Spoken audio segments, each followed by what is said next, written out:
Attention, please, ladies and gentlemen. You're watching Yes.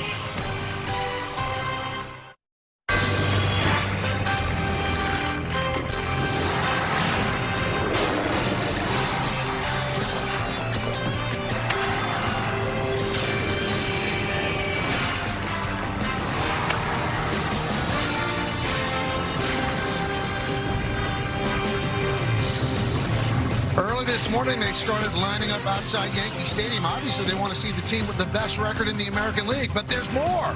They will also get a Max Fried Mandalorian bobblehead and maybe even meet Max Fried. That's a pretty good day before the first pitch is even thrown. And now, it is time for baseball as the Yes Network presents New York Yankees baseball. It's the Yankees against the Orioles in Game 2 of a 4-game set from Yankee Stadium in the Bronx.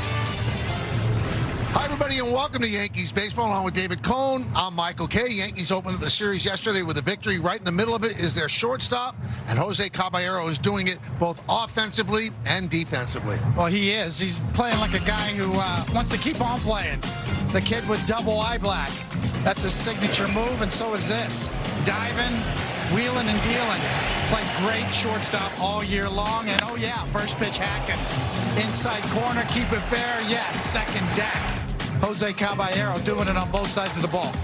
Really has played extraordinarily well. He has 4 home runs in 31 games. He had 5 all of last year and 6 defensive runs saved. That 5th among all major league position players. Well, he's in the lineup again today, and he's going to be in back of Ryan Weathers. Let's take a look at the entire pitching matchup. The Home Depot working on a win pitching matchup. For the Orioles will be Kyle Bradish, and as I mentioned, Ryan Weathers. You see the numbers, and the win-loss record is not indicative of how he's pitched, David. Yeah, he's thrown the ball really exceptionally well, and like a lot of these Yankee starting pitchers, they don't walk a lot of guys, and they strike out a lot of guys. It's a great combination. They're filling up the zone, and Ryan Weathers is no different. And that sweeper-slider combination that he's got has really been effective for him. They tweaked his grip a little bit. He's getting more movement, and that changeup, too, to right-handed batters has been very good for him as well.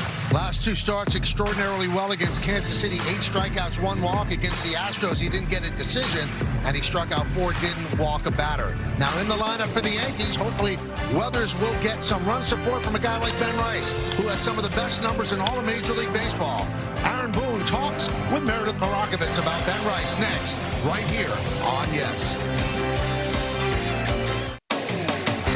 Ben Rice sure has been nice to start this season. Welcome back to the Bronx for Game 2 of the 4-game series between the Yankees and the Orioles. Hey, everyone, I'm Meredith Marakovitz.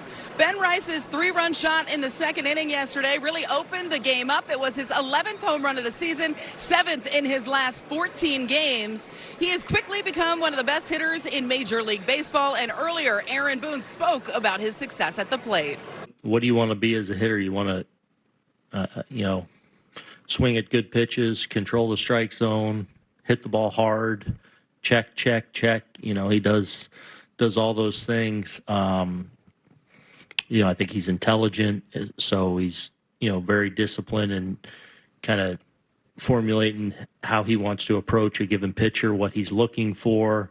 He's prepared. And then, he's gained from his experience. He's just continued to get better and better.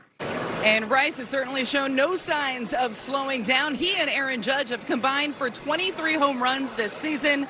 That is more than the Brewers, the Red Sox, and the Giants. Plenty more to come here on the Yes Network. When we get back, Ryan Weathers gets the ball. First pitch next on Yes.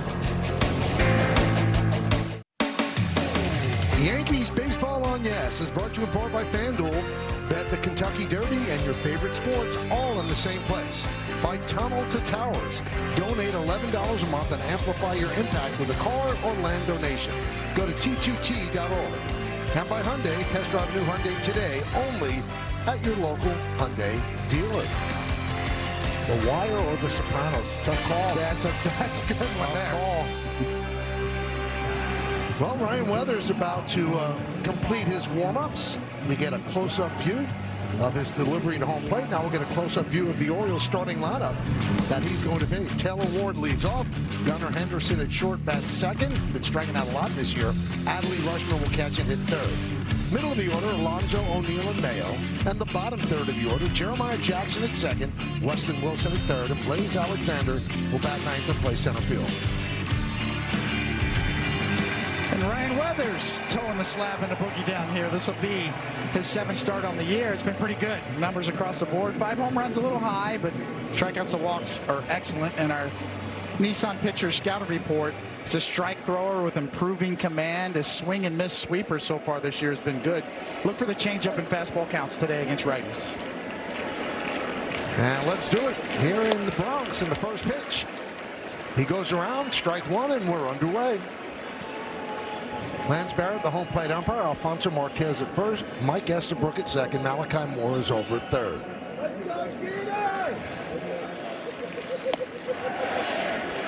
1-1. Orioles are 15-17. The Yankees, best record in the American League at 21-11.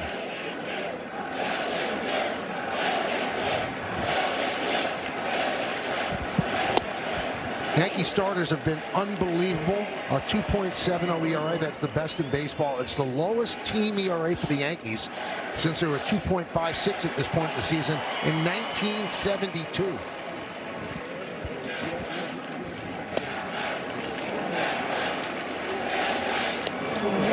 Two and two. Orioles do not fare well against left-handed starters. 0-6 on the season.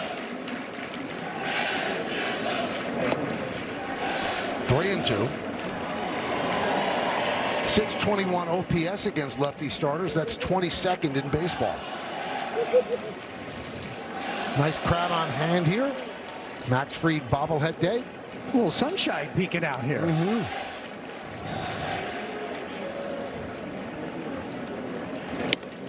And he walks Ward.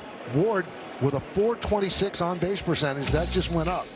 Take a look at the Yankees defense today, brought to you by your local Tri-State Genesis retailers. Bellinger, Grisham, and Judge left to right in the outfield. Infield, McMahon, Caballero, Chisholm, and Rice. That's third to first.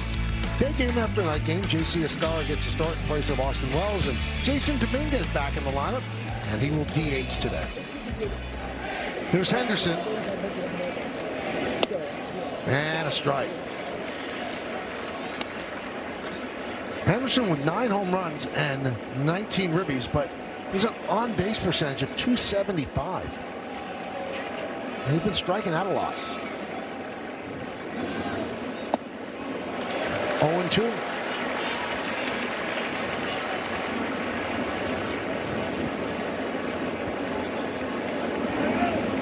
Rice holds Ward at first.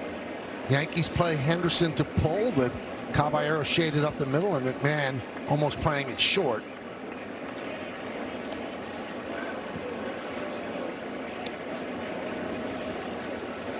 Well, the answer is into what we talked about in Texas. Andy Pettit said Max Fried has a better move than him. Wow. Because the leg hangs up. But yeah, he's got several different moves. Henderson strikes out.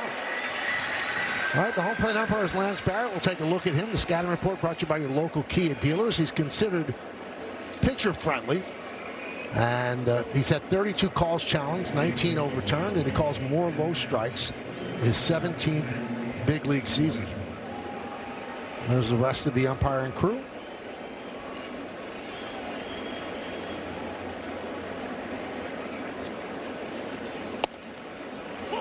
And that's pretty much the consensus about their moves, David, where Andy had one great move and he used it and it was effective all the time. And Andy said he hangs his leg up and decides whether or not to go to first. I couldn't do that. Yeah, exactly right. You know, that's what gives Max Fried a little different dimension. 1-1. Everything Andy did looked the same. His delivery home, his move to first base, it was very hard to discern. You know, Max Fried's got a couple of different looks he can give you.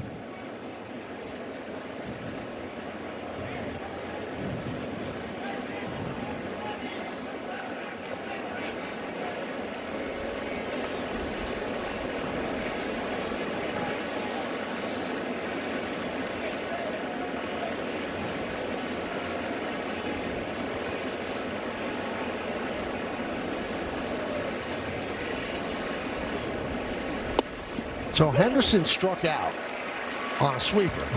And the Orioles have the major's highest strikeout rate against breaking balls, 36%. So the Yankees know these numbers. If we know them, they certainly know them and more. They hit fastballs great, but anything with a wrinkle in it, they have trouble. It's been Weather's most effective pitch, too, is that sweeper this year.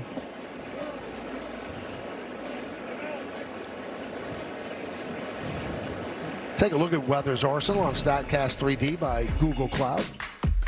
Well, it's a four-seamer, a changeup, a sweeper, a sinker, and a slider. So the sweeper and the slider kind of in the same package. Slider's a little quicker velocity-wise.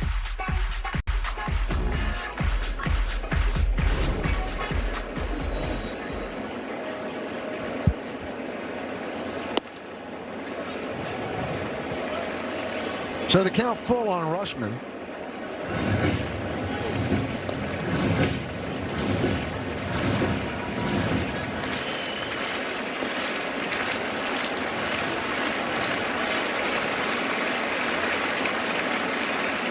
Swing and a miss on the change.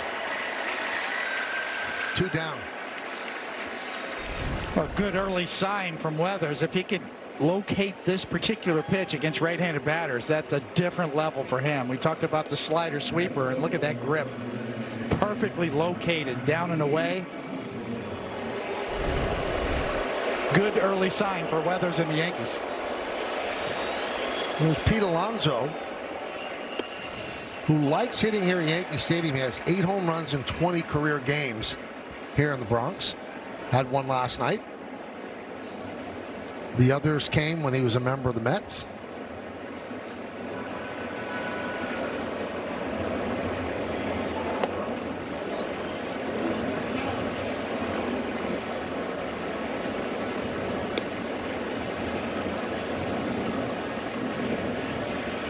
Just underway here in the Bronx. Yankees and the O's, game 2 of a 4-game set. Yankees won last night.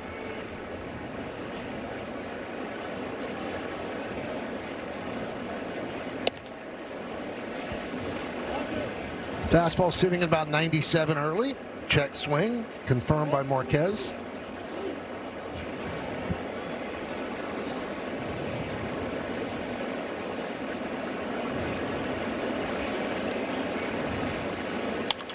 You know, that shot we just saw out of the Yankee dugout, Aaron Boone contends there is no better view and no better place to make a call at first base than that. He said it's the perfect eye view of first base. He said you can see it better than anybody. And there it is. That's what he's seeing.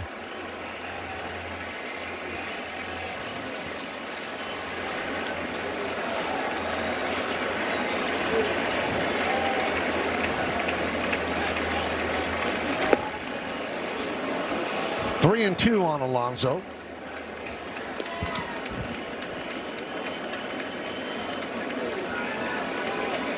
Alonso, a really good fastball hitter, to your point, Michael. Let's see if Weathers goes changeup here on a 3-2 pitch.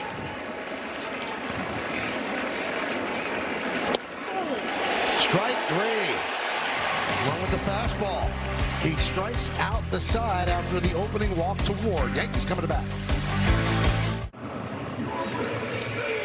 Well, that's an impressive top of the inning for Ryan Weathers. Now Kyle Bradish on the mound for the O's. This is the Yankee lineup that he's going to face, led by that man, Trent Grisham. Batting second, Ben Ryson, and Aaron Judge hit third. Cleaning up, Cody Bellinger, then Chisholm and Dominguez follow. And the bottom third, J.C. Escara, Ryan McMahon, and Jose Caballero. That lineup will face this right-hander, Kyle Bradish, on the mound. This will be his 7th start on the year. Bit of a mixed bag. He can strike you out. His control's a bit off this year so far. And let's tell you a little bit more in our Nissan Pitcher Scout Report. And back from Tommy John and last year in July, this will be his first full year back. And I think it takes a little time to get it going in terms of command. He's got a swing and miss slider. And it's really about filling up the strike zone for Kyle Bradish this year. It's been a bit of a problem. But when he's throwing strikes, he's pretty tough. So Grisham digs in.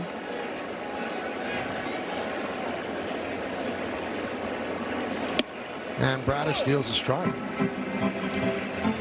Kind of startling to see the 155, but the home runs, RBIs, that's fine. And his BABIP, batting average on balls put in play, very low, 151, which would indicate he's hitting in some bad luck. 0-2.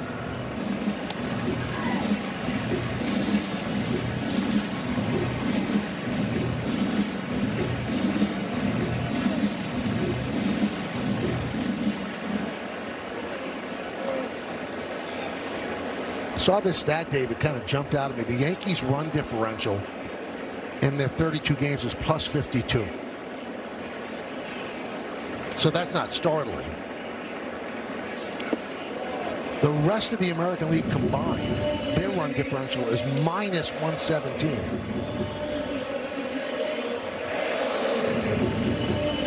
It's a tough April in the American League. Wow.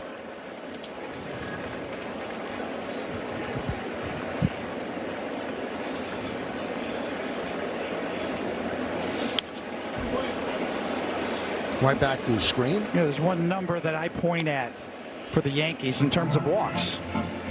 Offensively, they walk 144 times so far this year. Their pitchers have only given up 87 walks. So that walk differential, to me, their pitchers don't walk guys, their hitters walk. That just wears down opponents over the course of a game.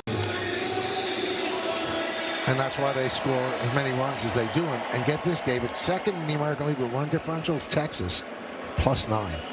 And the Yankees are plus 52. That's what they're explaining to Aaron Judge right now.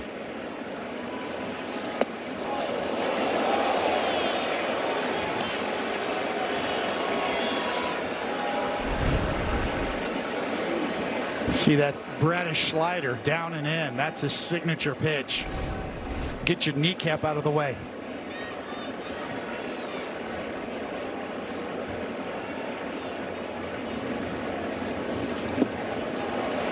Three and two.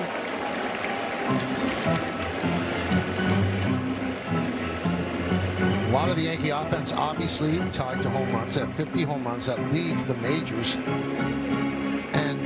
They've allowed just 27. So all the numbers are fitting in perfectly why they've gotten off to a nice start.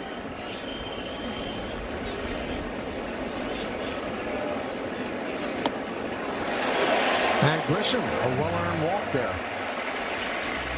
Let's take a look at the Yankee defense, brought to you by your local Tri-State Genesis retailers. Take that all in. This is the Orioles defense, and we're going to take a closer look at Adley Rutschman, Car Shield defensive player profile.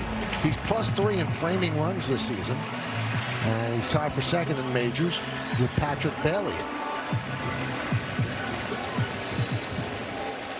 I think Bailey's first. He's tied for second.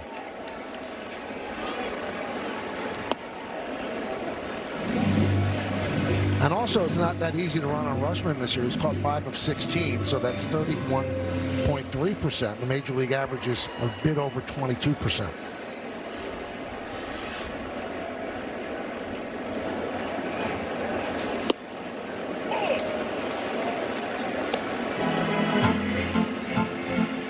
When Boone was asked to explain Rice's dominance, he said, recognizes strikes, controls the zone, and hits the ball hard. He said that's a pretty good recipe. He's closed up the gap on the inner half of the plate. When he first came up, pitchers were pounding him in or throwing him breaking balls, breaking into him. And he's made that adjustment. He's closed that hole down to where he now gets to that pitch or lays off of it.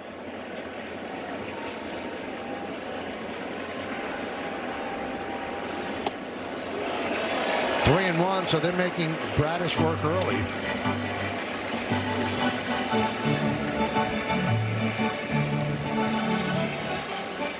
And that allows Aaron Judge to get a look at all of his pitches before he even gets up to the plate.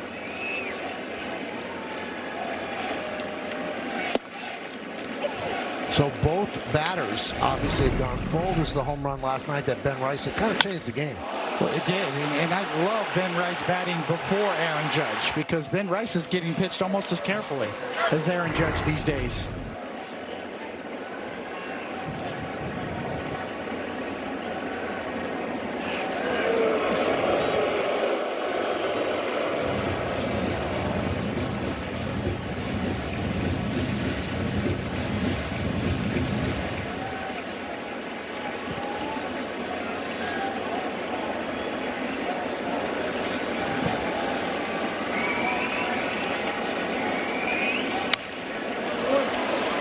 Grisham darted, then stopped.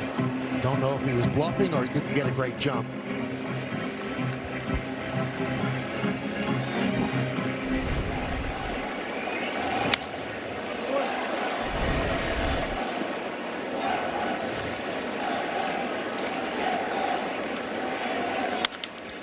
Grounded second base.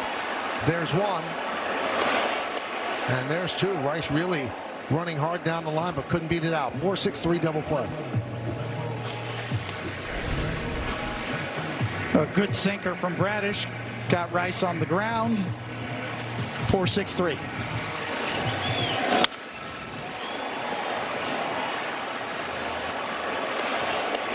Good effort. Pitcher's best friend. There's Judge. Judge has been a terror in the first inning this year, hitting .385 with 5 home runs.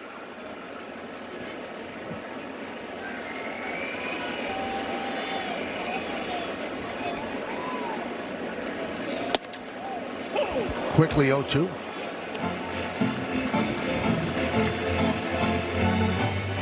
Rest of the game 227, but his average slowly creeping up. He's at 263 right now.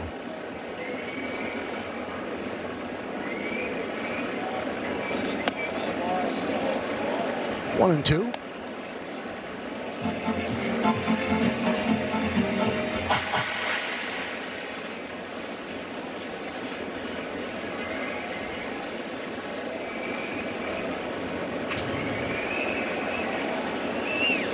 Swing and a miss. Judge down on strikes. No runs, no hits, no errors, and because of the DP, nobody left. Play FanDuel's Daily Dinger for free every day for a chance at a profit boost if your selected player hits a home run. And here are the featured home run odds for today's players. Aaron Judge plus 290, Jazz Chisholm Jr. plus 600. Tyler O'Neill leads off the second, and Weathers deals 1-0.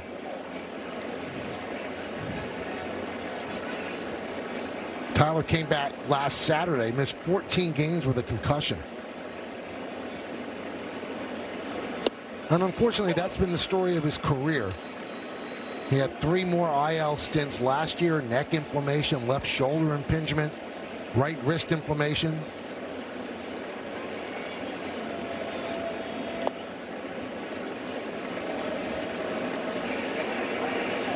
"30 years old, 9th major league season. He's in the middle of a 3-year, $49.5 million deal.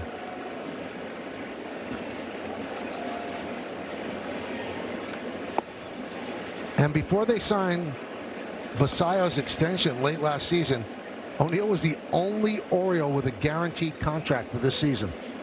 Obviously, they've added Pete Alonso. They have a lot of young players.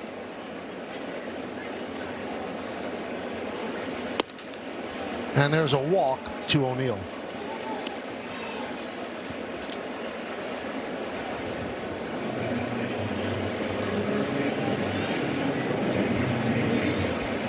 That's going to bring up Kobe Mayo.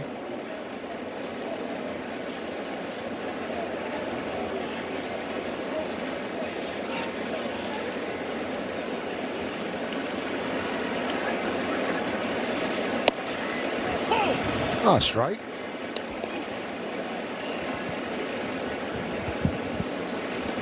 Been playing a lot of third base, Mayo, as today he's at first, and he's struggling with Jordan Westberg on the IL. 1-1. Yeah, Kobe Mayo's a big dude, 6'5", 230. Big time prospect coming up.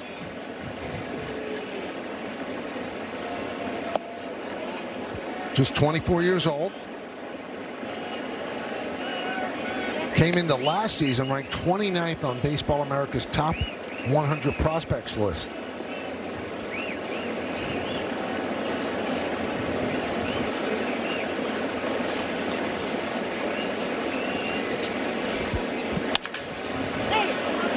Grounded to Jazz. He'll take the out at first as O'Neill advances to second.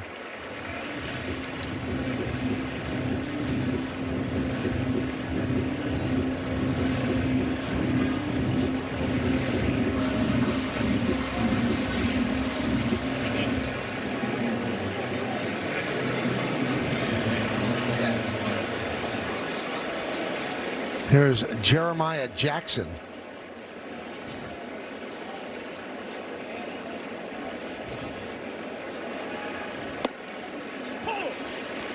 We're going to see something tomorrow. We're going to see the Orioles' #1 ranked pitching prospect making his major league debut tomorrow, Trey Gibson. And it's the first Orioles starters since the Orioles came to Baltimore that will make their major league debut against the Yankees at Yankee Stadium. Pretty big stage, but a lot of injuries in their pitching staff, and they've had to make do. So we'll get a look at Trey Gibson.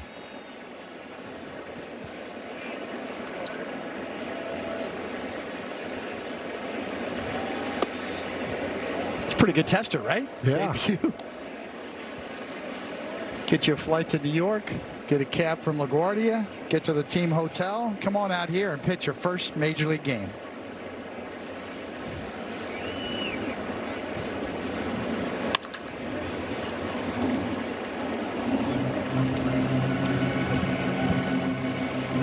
Like you have a young singer and you go, okay, go to the Winter Garden and start singing.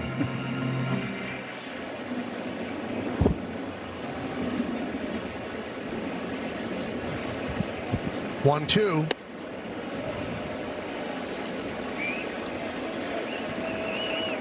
A lot of clouds, so the lights are on here at the stadium. But as David said, the sun is occasionally winning the battle with the clouds.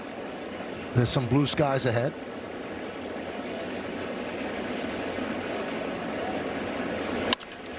Grounded and grabbed by Caballero. 2 away. I asked Boone today what's been most surprising about Caballero. He said his internal clock. He said he knows when to really fire at the first. He knows exactly where he is, and you know, if he could go 70% on his throws, he knows who's running. He goes, that's the thing. That he said we always knew he was a good defender wherever we would put him, but that internal clock, a lot of players don't have that. It's an excellent point, because we've seen him get rid of it quickly and throw it just hard enough to get the runner out. We've seen him show off his arm strength as well. But he's got it.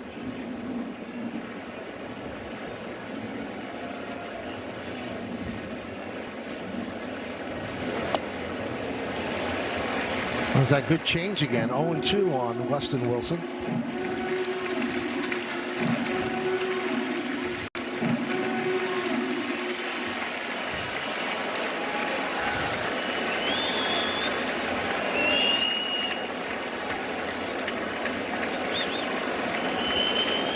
O'Neill leads off second. We're in the second with 2 outs.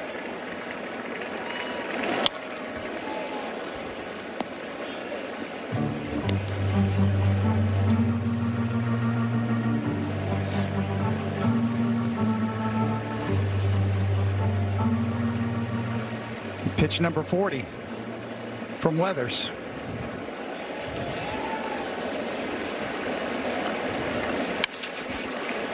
Caballero tosses it over to first, and that'll do it. Orioles strand a runner. We go to the bottom of the second.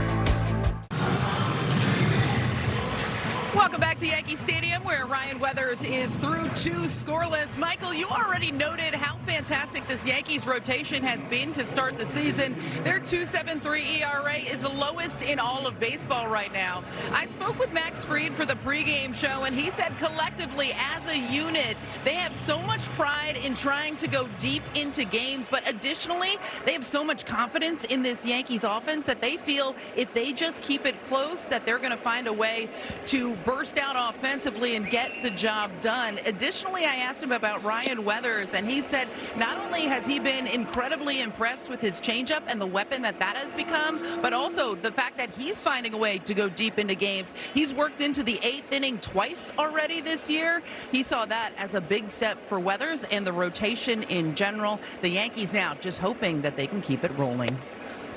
And the real impressive thing, Meredith and David, is you can make the argument and not get much pushback. It's going to get better. I mean, you're going to add a Cy Young Award winner on a Hall of Fame track and another really excellent pitcher in Carlos Rodon. So it could get better than it is right now. The rotation, the win-loss mark is 4th in the majors. ERA first, opponents average against first, opponents slugging first. They've done everything well, and they've given the Yankees distance.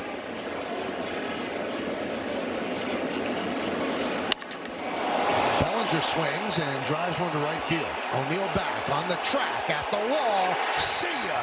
A home run for Cody Bellinger, and the Yankees are on the board 1-0.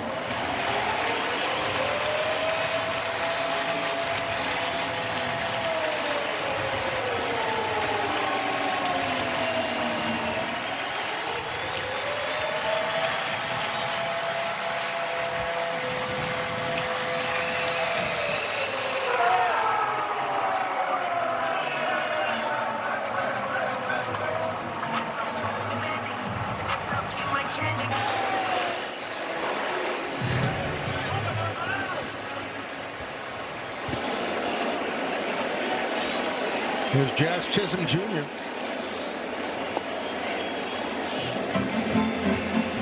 '51st home run by the team. 4th home run for Bellinger. 17th ribby. Had a couple of doubles last night.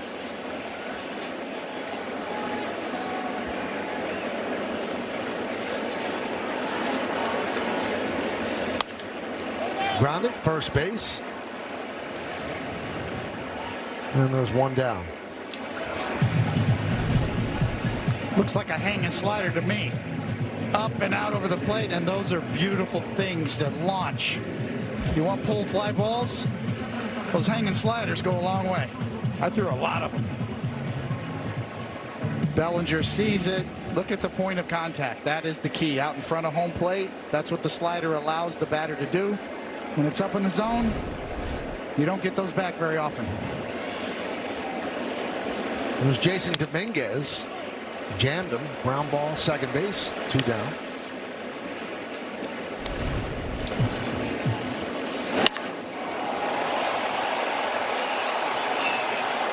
That's why he's such a perfect fit here at Yankee Stadium. Right there, he looks to pull. He's on the dish. He gets anything he can get in the air to the right side. He usually does.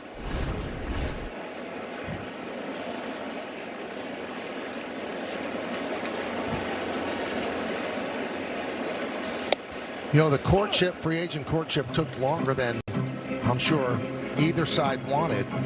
But after it was done, somebody from Major League Baseball said to me, it had to happen. I said, why? I said, because it's a perfect marriage. He's perfect for the Yankees, and the ballpark is perfect for him. Escara hits one to center field. Blaze Alexander will put it away, and that'll do it. But the Yankees take the lead. Cody Bellinger takes a hanging slider and tattoos it into the seats in left field. When it lands, it's the Yankees 1 and the Orioles nothing.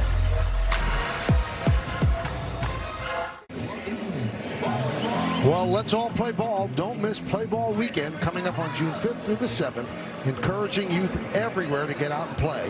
You can visit playball.org to register for a free event near you today. They're playing ball out there. That's where David used to pitch, on that side of the street.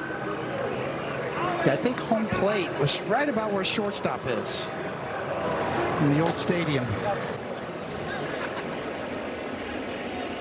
Blaze Alexander leads off, number 9 hitter for the Orioles. So we get handed a lot of stats during the broadcast, and this one just, it doesn't ring true to me, but we checked it out. So Bellinger's hit 22 home runs, including that one in the second here at Yankee Stadium. And that home run that he hit is the only one that this is the only place it's a home run.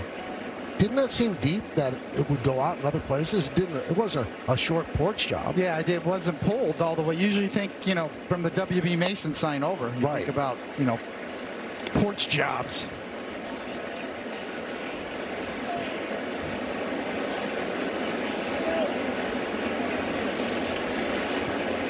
Count 2-1 on Alexander.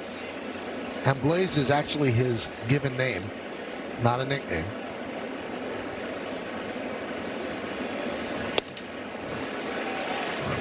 And that fastball blazed right by him, 2-2.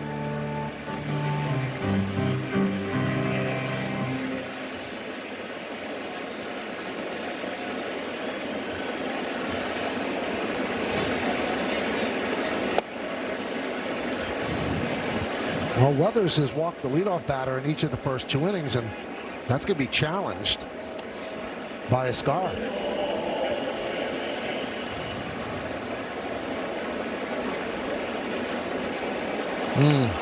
Lost that challenge.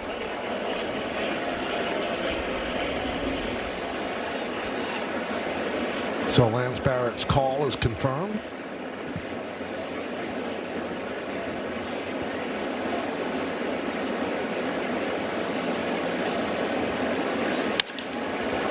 Fly ball, right field. Going back, Judge. Stops in front of the track, makes the play. 1 away.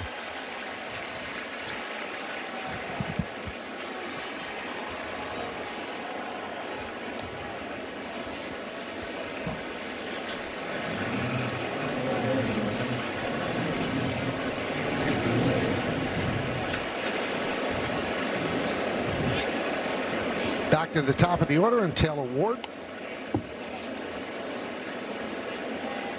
1-0. Ward walked in the first inning.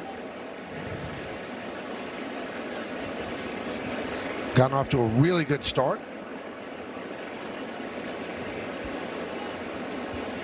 Orioles got him from the Angels for Grayson Rodriguez. The Angels needed pitching, and Ward coming off a career year. Going to be a free agent after this year.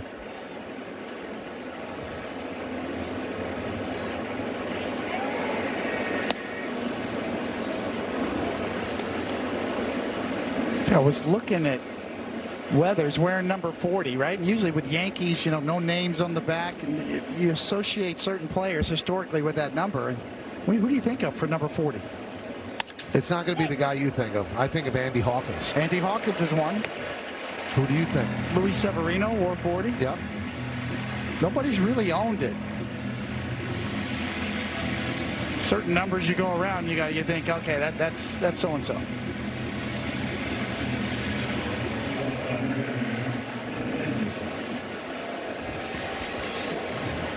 Chen-Ming Wong wore number 40.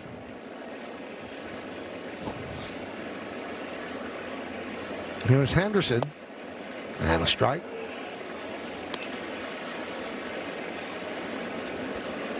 Weathers would love an economical inning here because he wants to get his pitch count under control. He's at 51 right now. 0-2.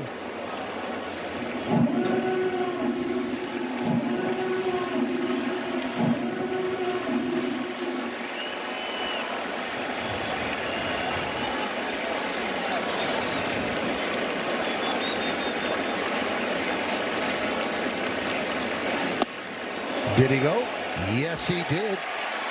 Henderson down on strikes. Strikes out for the second time. 1-2-3 inning for Weathers.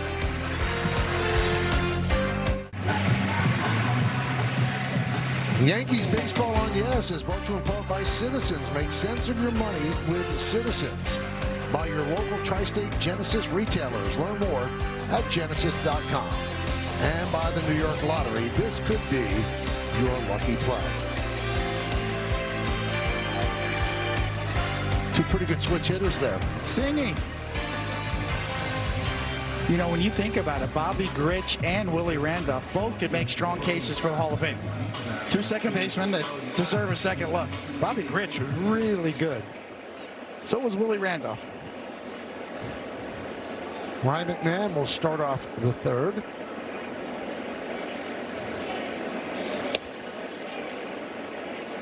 One and oh.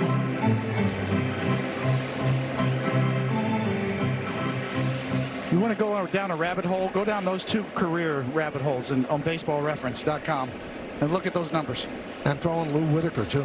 Yes, exactly.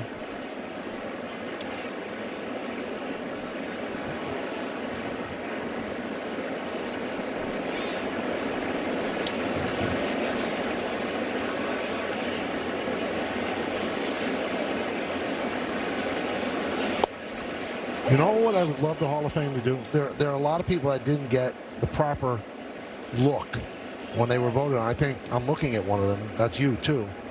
That everybody that did make the Hall of Fame, the writers get a chance to vote on them now with today's metrics and apply those and see what they do.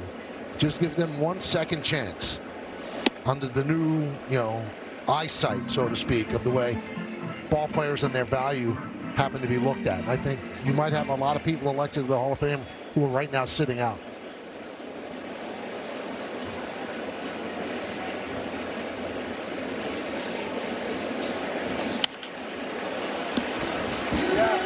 For me, Michael, the question becomes, is the Hall of Fame big enough? Do we have enough representation? It's not about this guy should be in over this guy or comparative analysis. It's more about, is it big enough? Are we covering enough of each generation?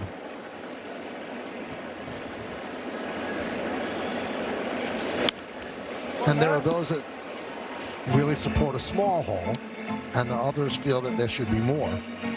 That's the great debate.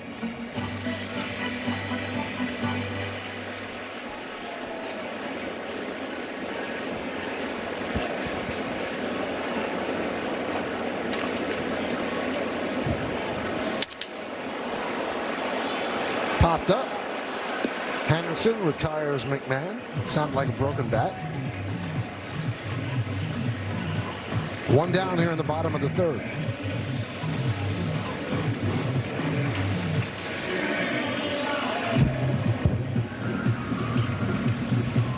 And Michael, Jose Caballero stepping to the plate. Last night, he hit his 3rd home run in 7 games. He has 4 so far this season. Consider this, all of last year, he had 5 home runs. Aaron Boone was asked about that uptick in power after the game last night, and he said, hey, he's finally taking the BP home runs that he hit during batting practice there, and he's translating them into the game with a smile on his face. In all seriousness, Jose Caballero said he's not really looking to hit home runs. Power has not been an emphasis for him. He said he just wants to get on base. He knows he does more damage when he's on base and on the base pass. At the same time, if you give him a pitch to hit, he is going to take advantage of it. Michael, fun fact on Caballero, he's one of the rare guys that goes out there every day and hits batting practice on the field. He said he just likes to see the way the ball flies. It makes him feel better, and if you feel good going into the game, always a step in the right direction when you get to the batter's box. Yeah, it's such an interesting point, Meredith, because a guy like Ohtani never wants to take BP on the field. It's always inside. Other people like to take it on the field to see how the ball is traveling. And Caballero is one of those guys.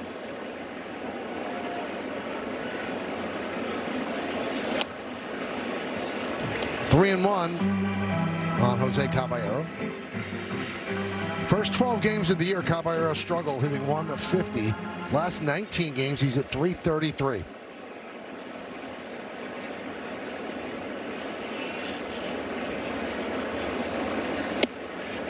And there's a walk to Caballero.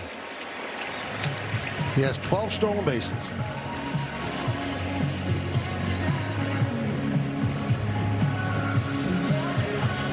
This is why Aaron Boone bats Caballero ninth.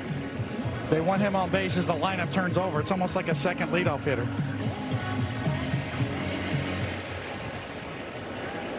There's Grisham. He walked in the first inning against Bradish.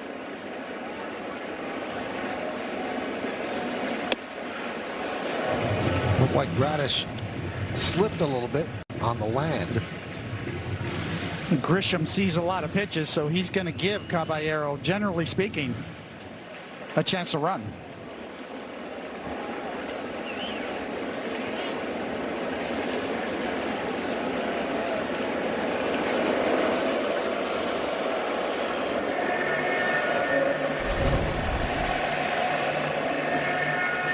It's ideally what Caballero wants, is to draw a throw, force the pitcher's hand.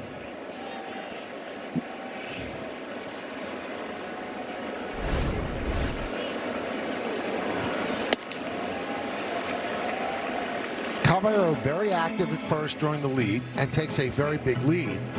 And one of the reasons is he's not a blazer. He is not like blindingly fast. He steals bases with nerve, big leads, reading the pitcher as well. But in terms of just outrunning the baseball, that's not his game. Moving out to left field. Ward back. Turning, looking, and it's off the base of the wall.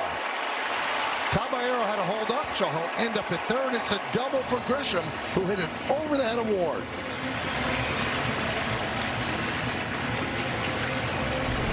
This ball really carries. Off the bat, we're wondering, and all of a sudden, it's off the wall. They're really driven to left field. We've seen Grisham do that several times over the last week or so. Really drive the ball the other way. Caballero's not sure.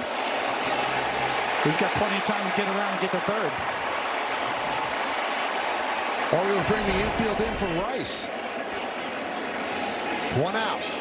Second and third. Grounded, foul.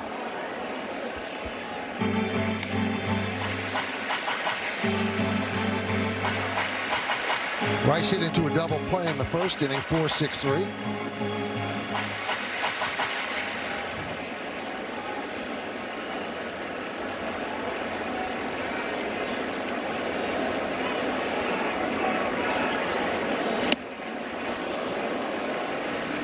Got that fastball by him.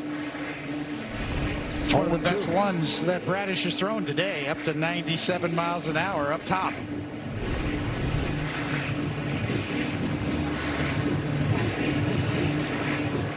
Rice calls time, collect himself. He has 26 runs batted in.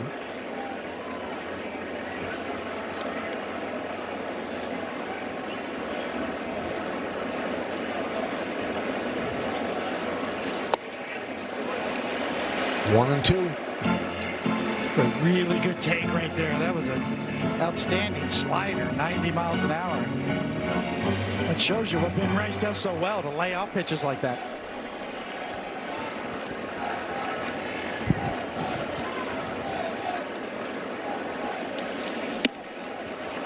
Two and two.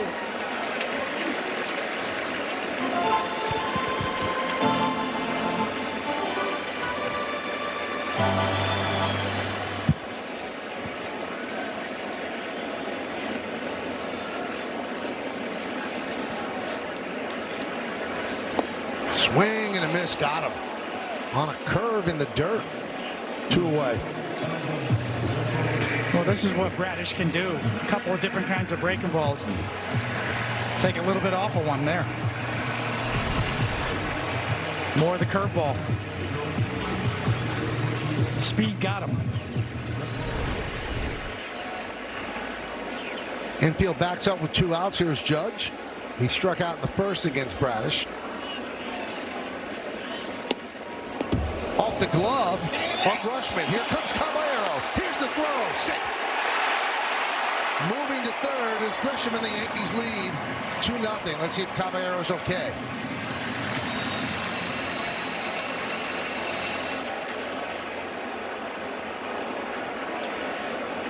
Maybe he got dirt in his eye?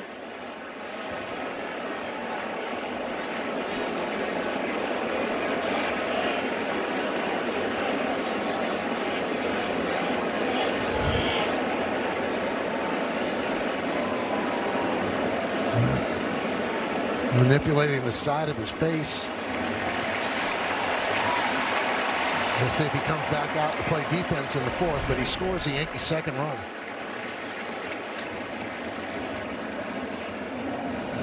Oh, might have caught a knee right to the jaw. Bradish set up to receive the throw. Watch him slide right into Bradish's knee right here. Oh, yeah.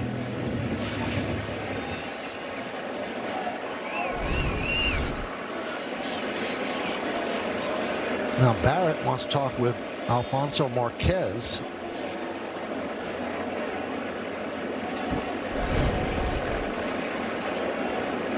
Coming in, boy, that was close, but he beat the tag and paid for it. A little shot to the jaw. And that is scored a pass ball on Rushman. Just under the tag.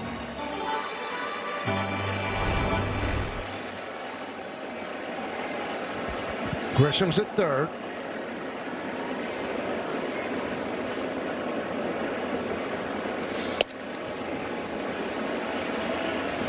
One and one.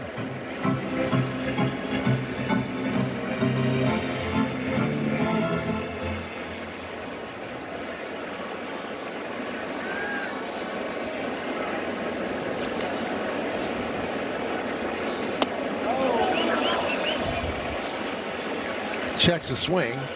2-1 on Judge.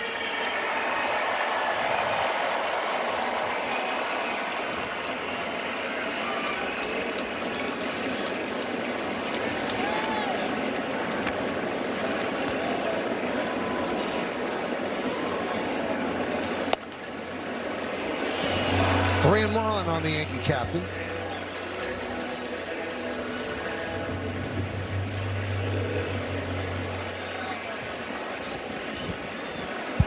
And they're going to walk him intentionally with the count 3-1. Oriole manager Greg Albernaz has said, let's not waste time here. A 3-1 count, yes.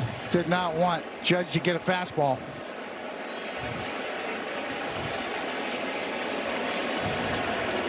There's Bellinger. He had a slider and took it into the seats and right in the second inning. Amazingly, that's only the second intentional walk that Judge has received this year. The other one was April 24th at Houston.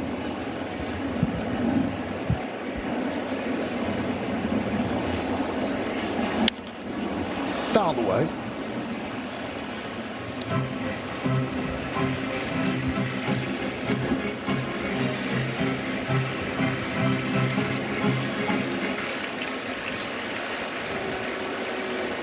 Grisham at third, Judge is at first.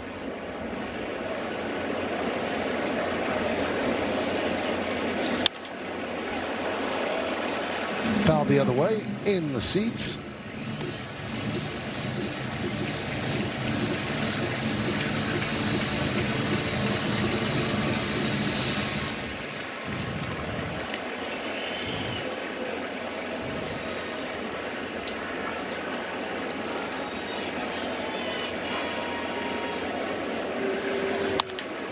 Served into right field, and that is going to be in there for a base hit. Scoring is Grisham. Judge goes to third. Sliding into second with an RBI double is Bellinger. And the Yankees lead 3-0.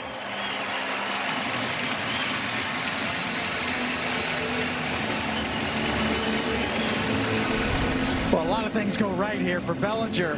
His two-strike approach. Look at him break it down, almost like a little punch swing. Go down and dig that breaking ball out. And then another good read by him as well. Seeing Gunnar Henderson's off the bag. Let me go ahead and push it. Get on in there. Take the double. But look at that swing on a two-strike approach. Just looking for contact. 2 for 1. Here's Jazz. That swing kind of had a cricket feel to it. It did. Went down and dug out that curveball. Just a great two-strike approach and gets rewarded for it. On the super shot, go down, dig it out.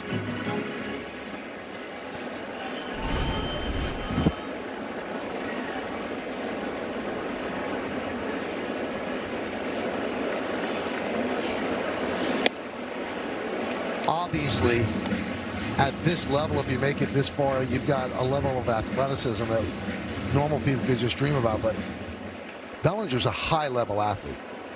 The things he does.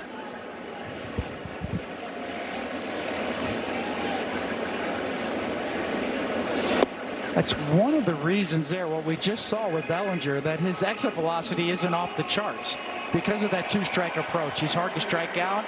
He makes contact in RBI situations.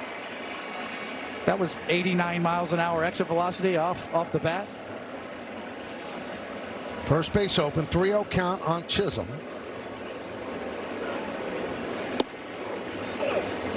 Three and one. Dominguez on deck. Yankees up 3-0 here in the bottom of the third inning.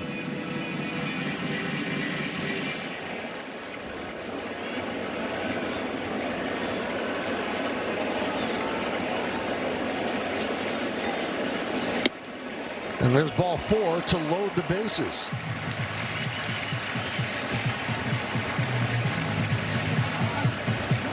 And the pitching coach, Drew French, will go out to the mound.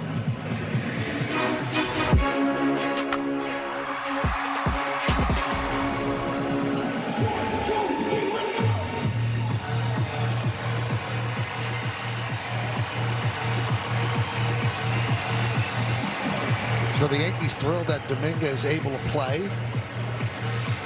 Got hit the final game in Houston on the back elbow, his left elbow. X-rays didn't show anything, but they were kind of inconclusive, so they gave him further tests the day the Yankees got back, and they waited on those tests and came back, everything was fine, and he's playing today, and they said yesterday he was a player as well. So a quick healing, and now he comes up with the bases loaded, 2 outs, trying to break this game open. Dominguez has 1 career grand slam last year on May 9th.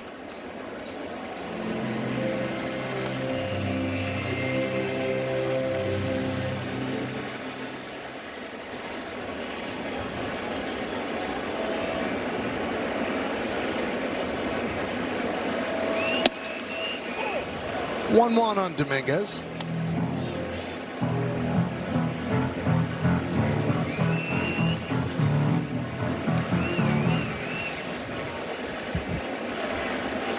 Judge at third, Bellinger second, Chisholm at first.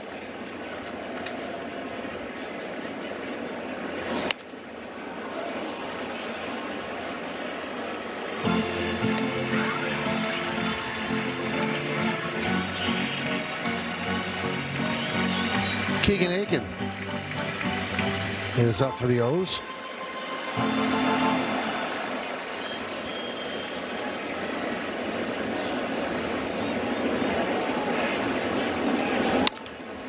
Ground ball second base. They'll get the force, and that'll do it. But the Yankees get 2 runs. They leave the bases loaded. They're up 3-0 heading to the 4th. Yankees Baseball on Yes is brought to you in part by Delta, the official airline of the New York Yankees. Delta, keep climbing. While the Yankees have given Ryan Weathers a 3-0 lead as we start the 4th inning. Here's Adley Rutschman, switch hitter batting from the right side. And a strike from Weathers.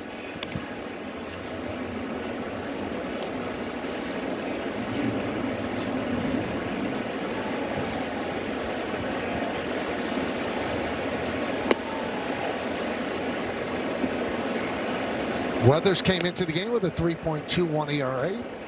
3 shutout innings brings it down to 2.95.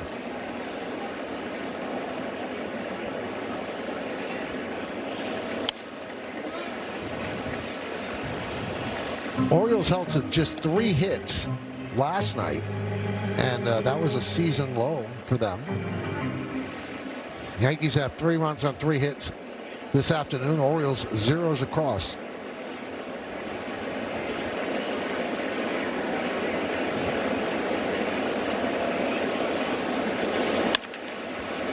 Into center field. Grisham reaches up to make the play.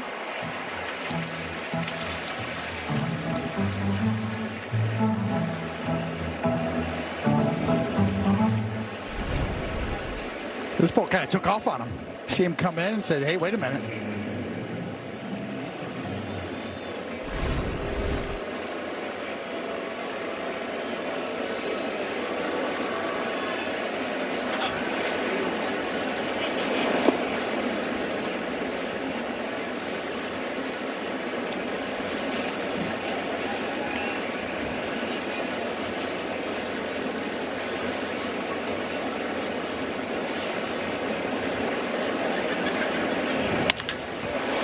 Drilled to left field.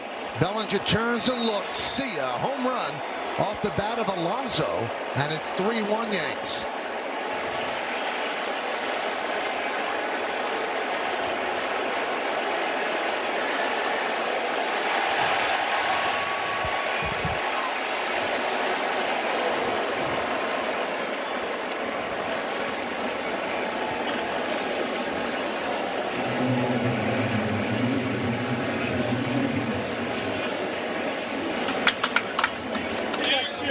He likes his ballpark.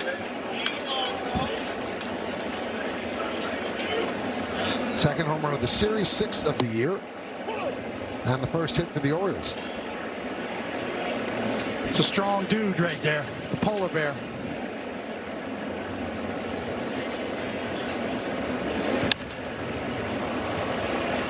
Fly ball right field off the bat of O'Neill.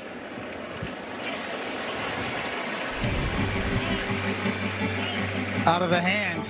It's spinning on the inside corner, and Alonso just cuts it off and drills it almost 115 miles an hour. He's been doing that his whole career.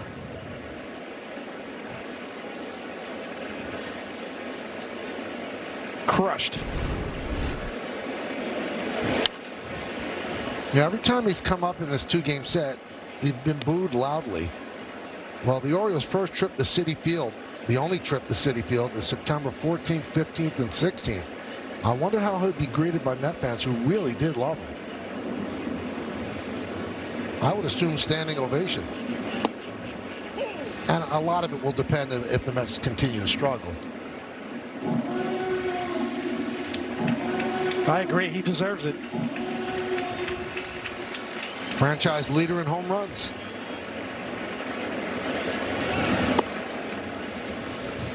One and two on Mayo.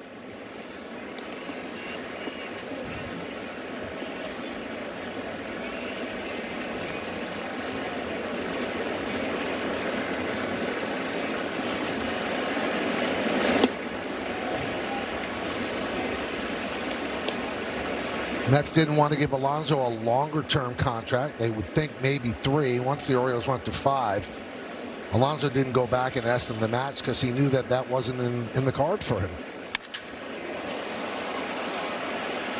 High fly ball. Left center when Grisham makes the catch.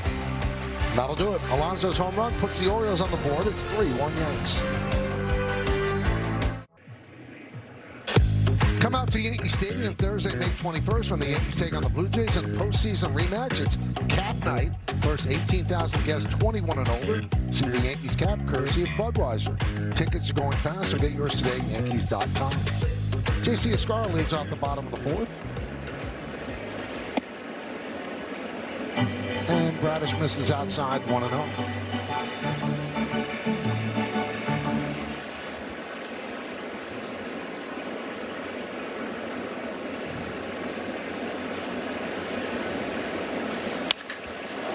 Ripped down the right field line.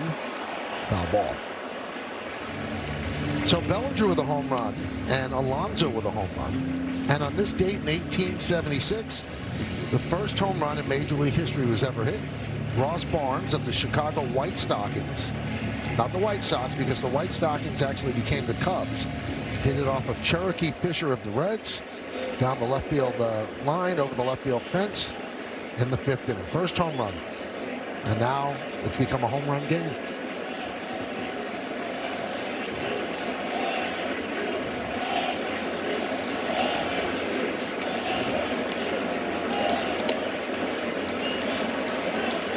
Wasn't that long ago that the Chicago Cubs played their first night game. Oh, that was there back in 1988, I believe. I guess it was that long ago. I'm sorry. Check that.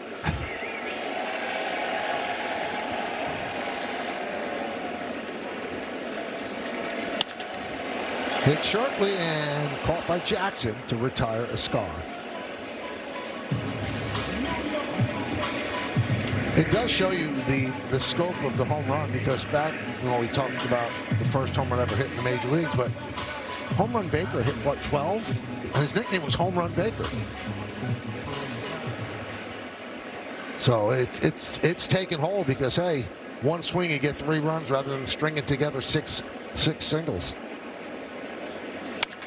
McMahon hits one into left center field and deep. That's going to be in there, and it's going to be off the base of the wall. McMahon will go to second with a double. Hit the ball well.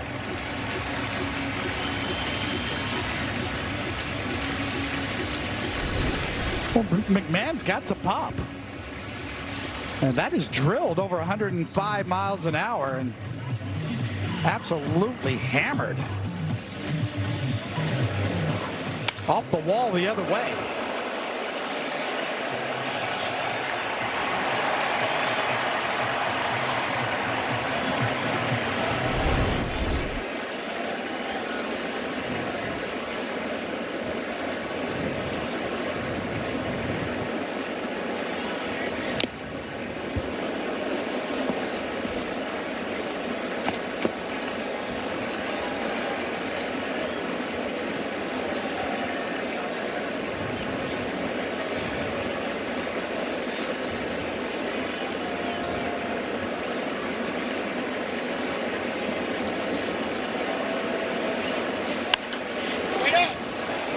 Popped up behind the plate.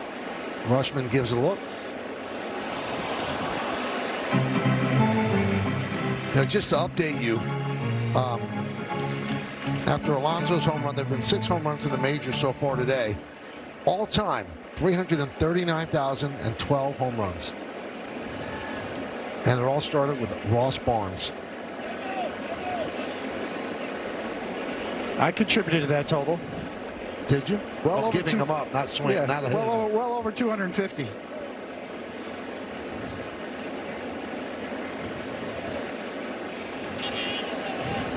What's the one that depressed you the most? Jim Tomey's grand slam. Upper deck. Well, James tells me you gave up 258. Yeah. I did my part. And you just missed hitting one, right? I did. Short hop the wall.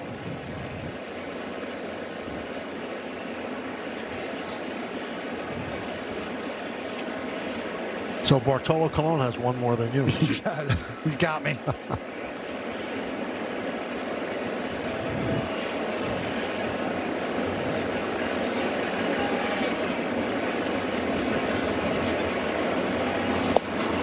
That one gets away. McMahon will go to third.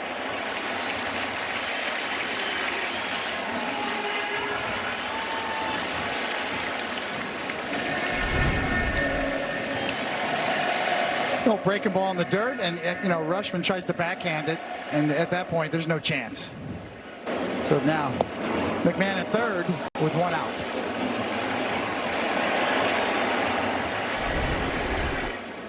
And the infield in.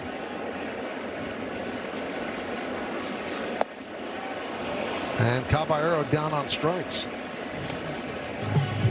Let's check out today's injury report brought to you by Montefiore Einstein, the official hospital of New York Yankees.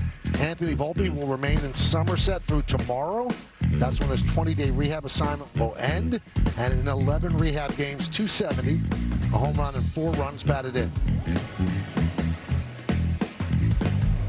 Going to be a fascinating decision what the Yankees decide tomorrow. There's Trent Grisham. Jack Curry in the studio reminds me, David, that you were so distraught over the Tomey home run that Tino had to come to you from first base and remind you were still leading. Yes, we still got the lead here. It's exactly what we say. Hey, we're still winning the game, Tino was great. So Tino played in one of the games that the Savannah Bananas played in. And he flew in that day, and he got struck out on 3 fastballs. He said, he hasn't played in a long time. And he was walking back to the dugout. How did I ever hit that when I was young?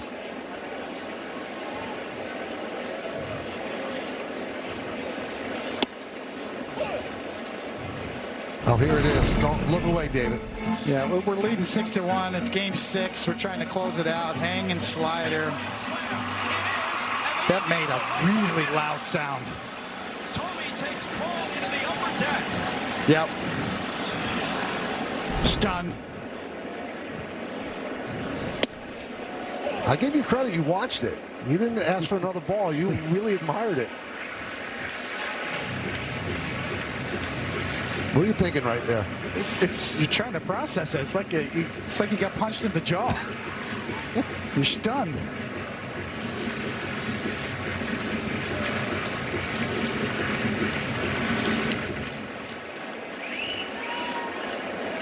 That made it 6-5, that home run. The Yankees won the game 9-5. 2-2 on Grisham. Runner at third. Whoa. Jackknife's out of the way.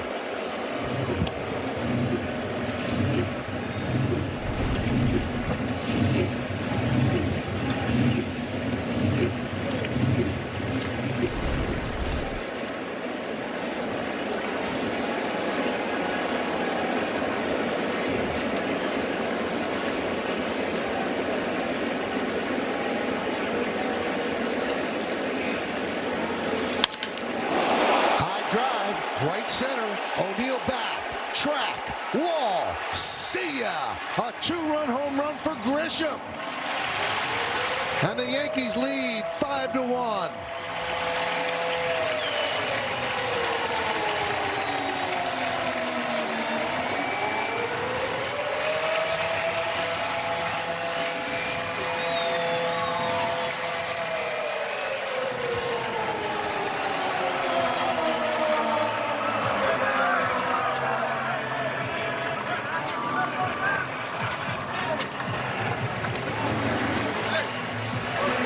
Last year, that's his 5th this year. It was Ben Rice.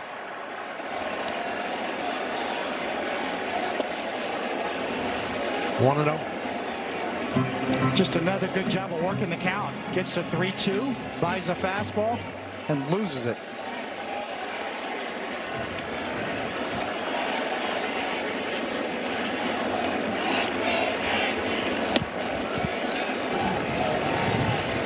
Let's check one of today's player props brought to you by Bet365, where winning is everything.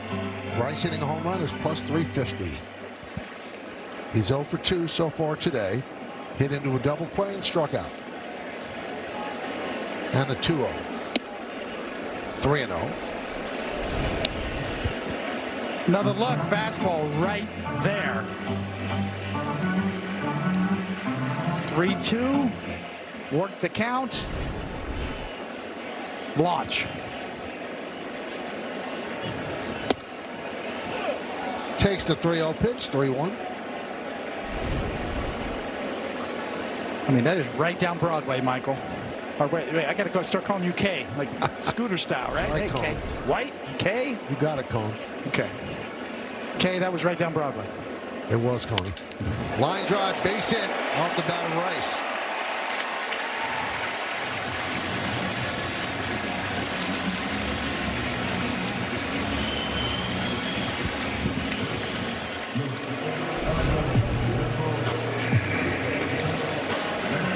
On the super shot. Oh, yes. I love that shot. Shows the contact point. Where you meet it, where you make contact. Very important. Especially when you're trying to launch home runs to the pull side.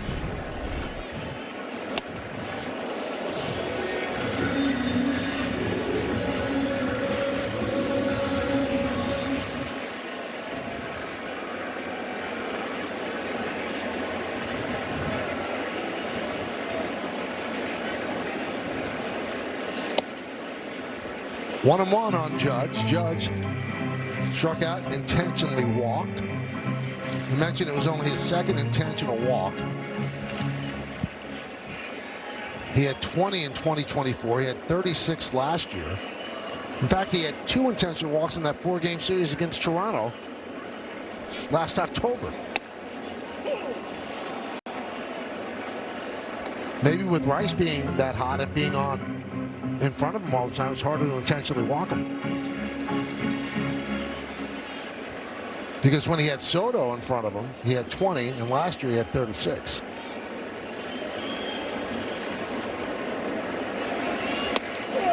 Strike three. Judge down looking. But the Yankees get 2 runs on 3 hits. 1 man left. The 2 runs on this swing. A 3-2 pitch. Hit into the seats by Trent Grisham, his 5th home run of the year. The Yankees lead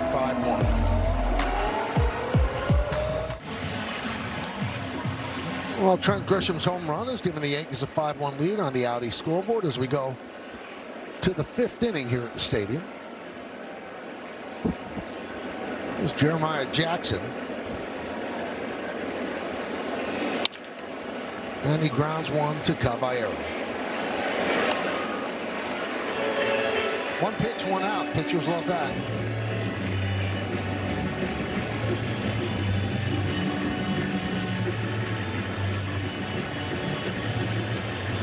That'll bring up Weston Wilson.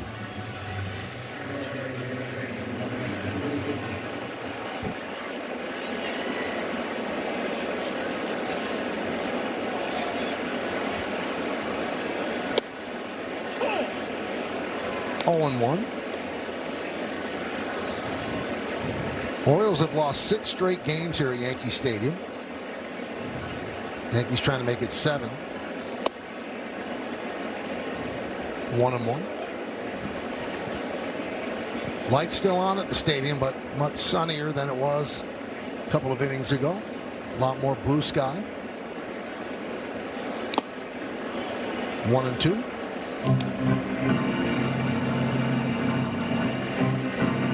These are always the innings. When I was on the mound, Michael, you really want to shut down inning. The Yankees have taken control of this game. You have a 5-1 lead. You're in the 5th inning. Got 1 pitch, 1 out.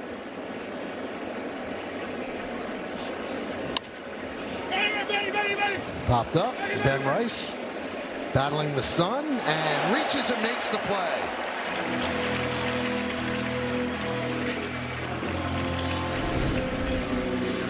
But you're right. Cover it. You got room. Reach over. Snag it.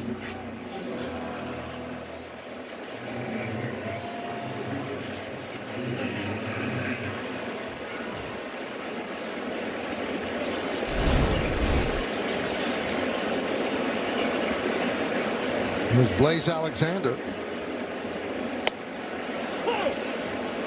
0-1. David, you like what you see from Weathers? I do. Yeah, especially now that you have the lead. You're really going after him. I think his changeup and his slider, his sweeper-slider combination are very good this year. The key is fastball command, and when he's got that going, then he's a real 3-pitch pitcher.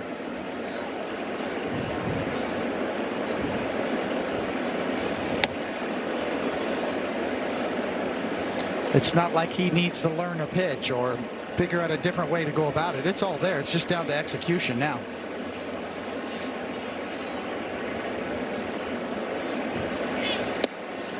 Well, many teams, when he was at the Marlins, they liked what they saw, and they felt that a tweak here, a tweak there, they could turn him into a big-time pitcher. And a lot of teams called the Marlins on Weathers, and the Yankees ended up making the deal. Case in point right there. Fastball count, drops a changeup for a strike to get right back even to 2-2. And the count full on Alexander. Joe Torre used to talk about the mystery of a pitcher, meaning the more unpredictable you are, the more you can keep the hitters on the defensive.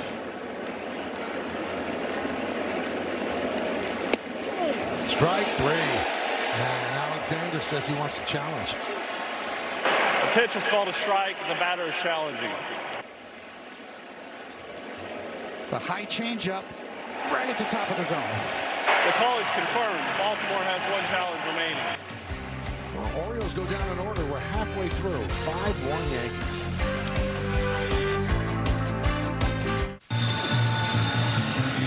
The Yankees lead 5-1 on the Audi scoreboard. Leading off the bottom of the 5th is that guy, Cody Bellinger, which leads us to the Optimum Fiber famously fast replay.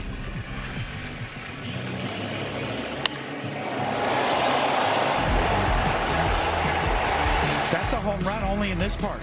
Amazing. His 4th home run of the year. New pitcher is Keegan Aiken.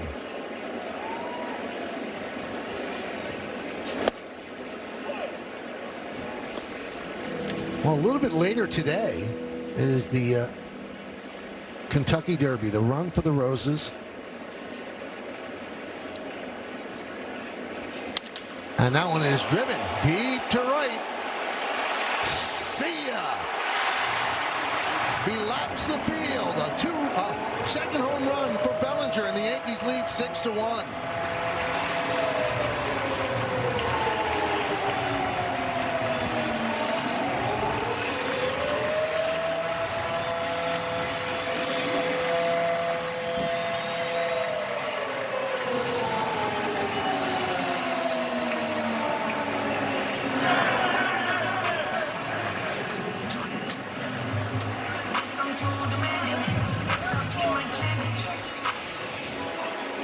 He's 3 for 3, 3 extra base hits.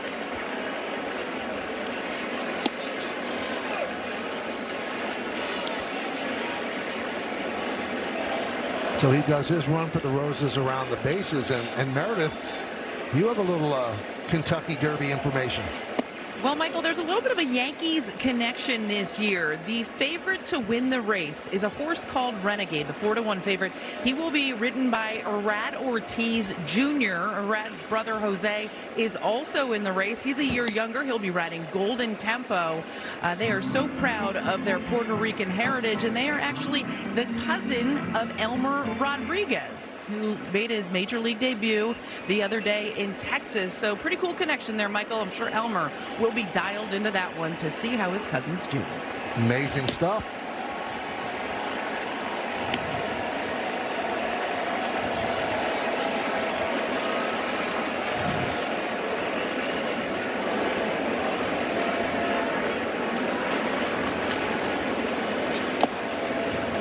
Three and two.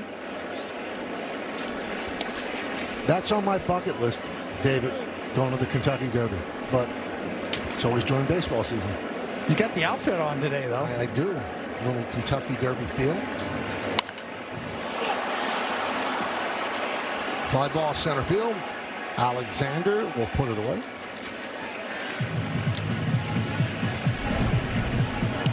Well, when you look at this slider on the inner half, this is what Bellinger does so well. When he's facing left-handed batters, he doesn't give an inch. He's looking to do this.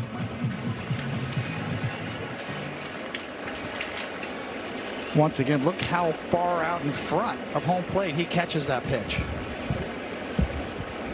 Now this one, you could think maybe this is more like a Yankee Stadium home run, but that's by design. He's looking to do that. He gets the pitch, and he's ready for it.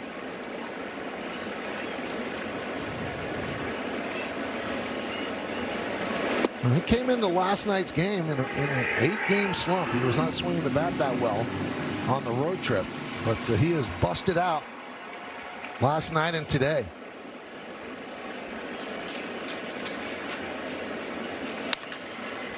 Dominguez batting from the right side, grounds it foul. Yeah, Bellinger's gone from the mid-700s in OPS to now the mid-800s in OPS in about 2 or 3 days. Good OPS day.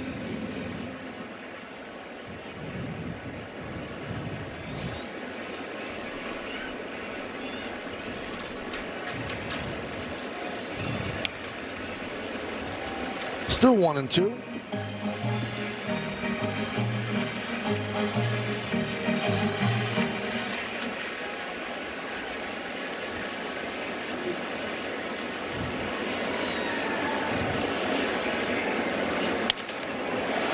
How about that? A base hit against a lefty for Dominguez. They said he's been swinging the bat better against lefties. The problem is, down at AAA, there are not that many lefties, because if you're a good left-handed pitcher, you're going to be up here. Well done there. Up and out over the plate, almost off the plate. Good coverage. Hit it where it's pitched. It's funny, David. People that want to give up on this guy because he started the season in the minors, you don't realize there's so much there. He's 23 years old. He's really fast. He's a great hitter already from the left side. And if he somehow fixes the right side, you got yourself a really valuable major league player. Obviously he needs to work on his defense, but That's not something you give up on quickly.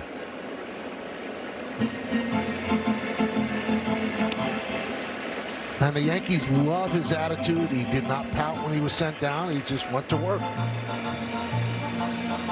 When he got called up, he had a big smile on his face. And he's a threat to go.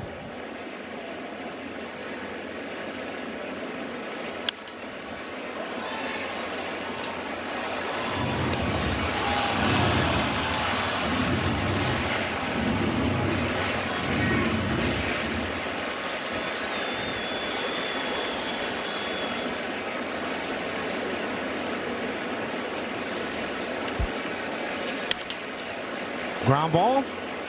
There's one. And there's two as they double up Escara to end the inning. But the Yankees lead 6-1. A lot of the offense off the bat of that man. In the second inning, he hits a home run, a solo shot. And here in the fifth, another solo shot. He has 5 on the year. Yankees have 6 on the day. Hey everybody, Bob Lorenz with your Audi update. Blue Jays and Twins, and leading off the game, Byron Buxton off Dylan Cease, or leading off the bottom of the first, and Buxton up and out to right, 5th home run in 6 games. It's his 10th of the year. Gave the Twins a 1-0 lead. They're still up by 1, 3-2 over the Blue Jays, bottom of the 4th, guys. Well, thank you, Bob. We go around the majors. How about Murakami? What a bargain. Nobody wanted him. They didn't think he could hit the fastball at this level. He was 13th home run of the season, and that leads the majors. Jacob Mizorowski exit the game for the Brewers with a cramp after 5 1/3 hitless innings. Junior Caminero, Tampa Bay, 7 home runs last 15 games. Now we just heard from Bob Lorenz, and obviously he's in the studio today with Jack Curry, and they have a question for you that Jack texted me. You ready, David?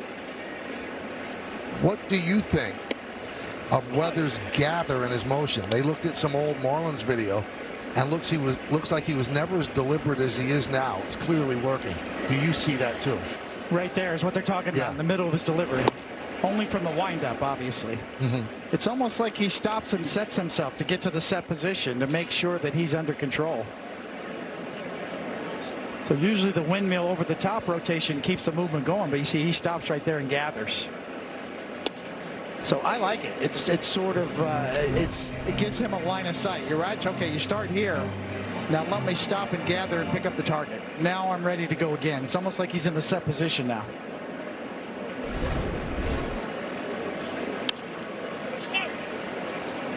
Long run for Rice. Let me ask you, though, why don't you just start in the set? Yeah, what does the over the head do? There's a sense of rhythm to it. Maybe he's getting his grips or changing his grips at the beginning of his delivery. Every pitcher's a little bit different.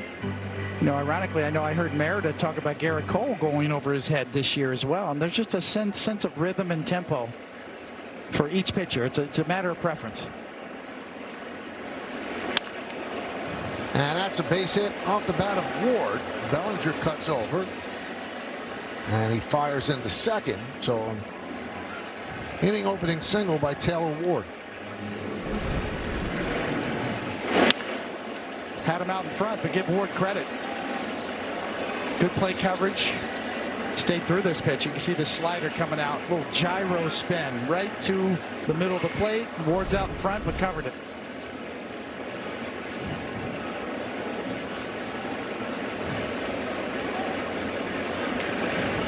Henderson shows bunt.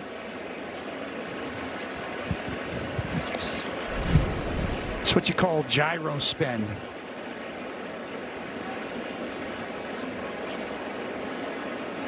Off the end of the bat. Give him credit. That's what we talk about, staying long through the zone. But even if you hit it off the end of the bat, if you could still stay on it and get enough of it.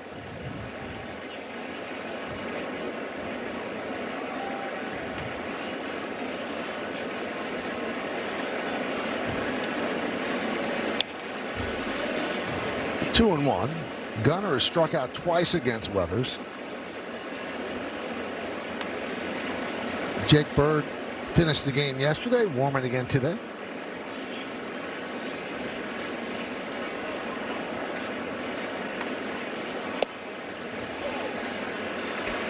2-2.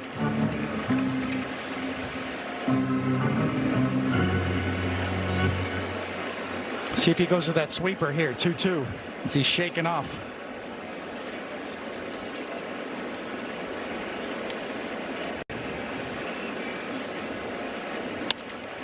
That one is looped into center field. It's a base hit for Henderson. So 2 straight singles, first and second, nobody out here in the 6th. You see Weathers shaking off. He wanted a changeup, lefty on lefty, down and away. Give Henderson credit. Changeup away, and he's on it.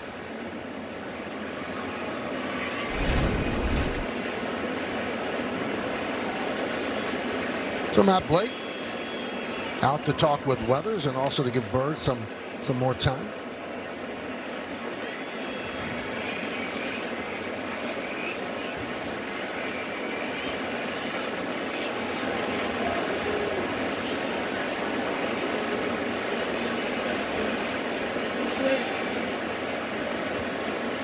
Coming into this inning, the Orioles had just 1 hit, but now 2 hits to start off the 6th, so 3 overall. Yankees lead 6-1.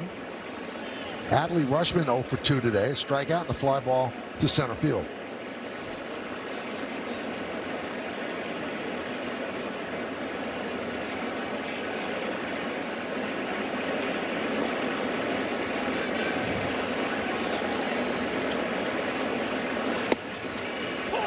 A strike to Rutschman.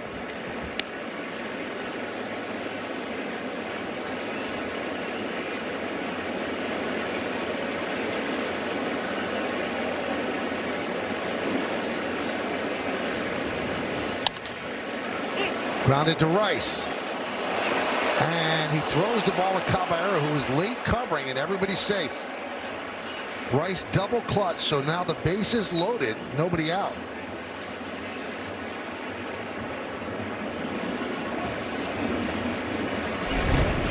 You can see a little bit of confusion there.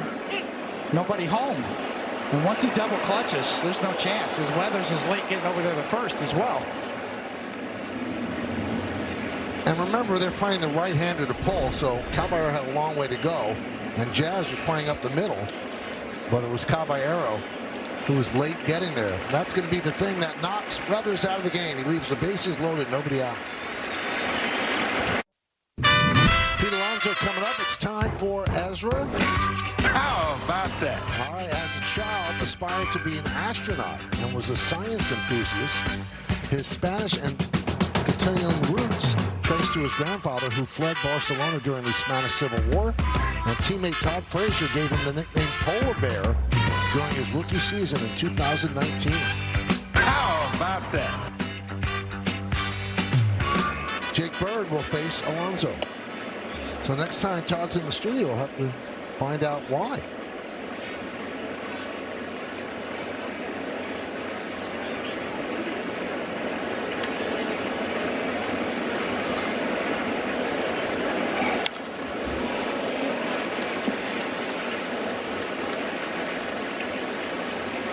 When I first met Todd, I thought he had a nickname for me, called me Big Dog. But now he calls everybody Big Dog.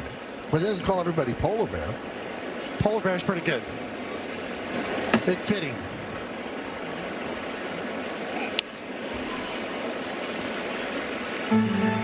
One and two. Alonso is 6th home run. Solo shot in the 4th. He has a chance to get the Orioles right back in the game here. 1-2. Count levels.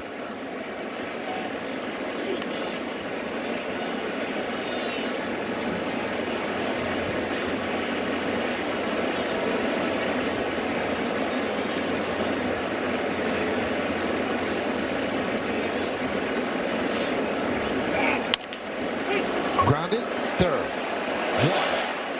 1, 2, and a run scores. But the Yankees get a double play around the horn as Henderson moves to 3rd, but now there are 2 outs. Well, you'll take this trade every day of the week. You got a 6-1 lead. You'll give up a run for 2 outs. Nice pitch by Bird. Get him on the ground and get 2. We didn't give you the scoring on the Rushman reach. He reached on a fielder's choice, but the runner at second reaches on an E3. They gave the error to Rice.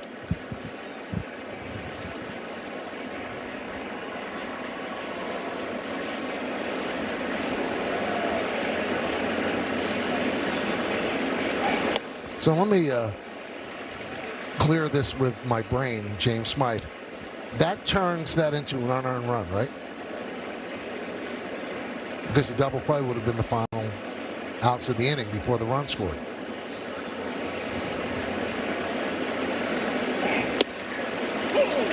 He's figuring it out.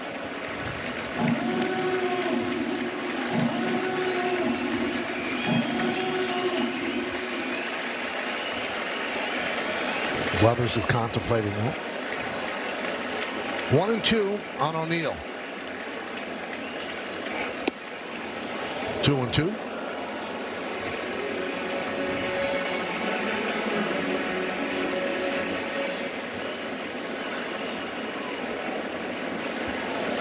Basayo has come out on deck to pinch hit.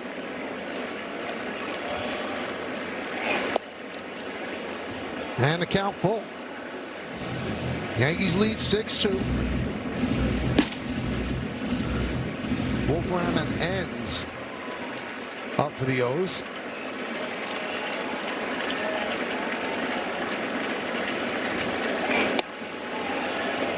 Missed the inside corner as O'Neill walks.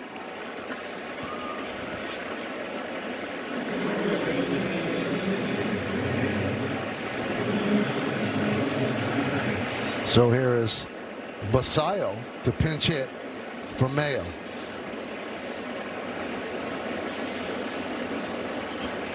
And Matt Blake wants to talk with Bird about the matchup.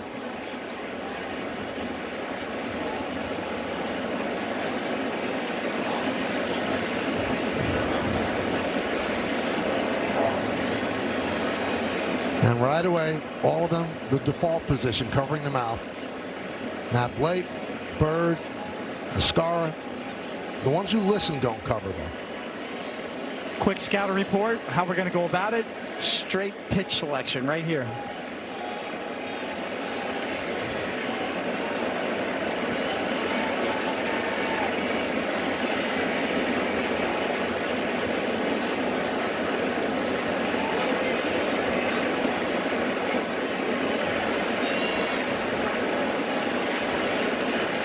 All right, let's see how they go after Basayo. Runners on the corners. 2 outs are in the 6th inning. Yankees up by 4, 6-2.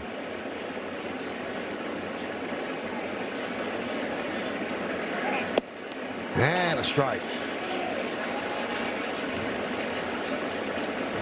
Now his money pitch is that breaking ball with the big break. So what do you do against a lefty batter? You go backdoor with that or try to jam him with it? Well, this is where that little cut fastball he's come up with could work up and in too if he gets in that spot. Line down the right field line. It's a fair ball. And it's going to go into the corner. Henderson scores. O'Neill's going to be held up at third. It's a pinch hit RBI double for Basayo. And it's 6-3 Yanks.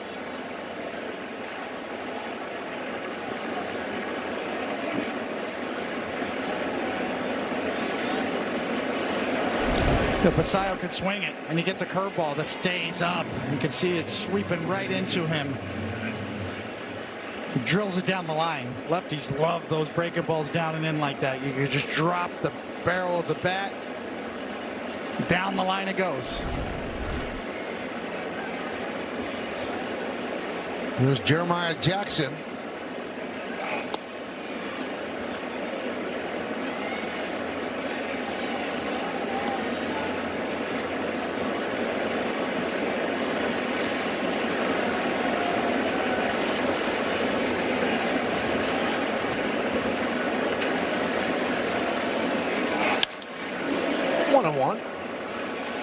Well, after getting the big double play ball on Pete Alonso, all of a sudden this becomes a really big at bat in this game. 2 more runners sitting out there.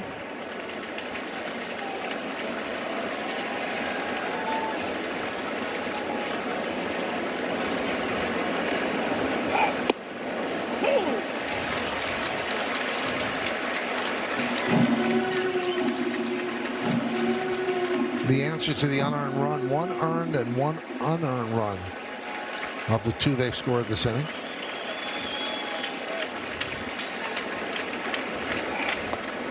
I would assume the earned run is against Bird.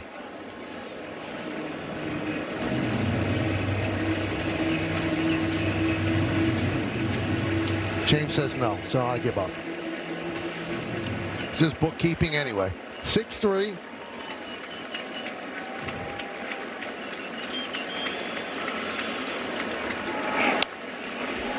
Foul back here. Just under our boot.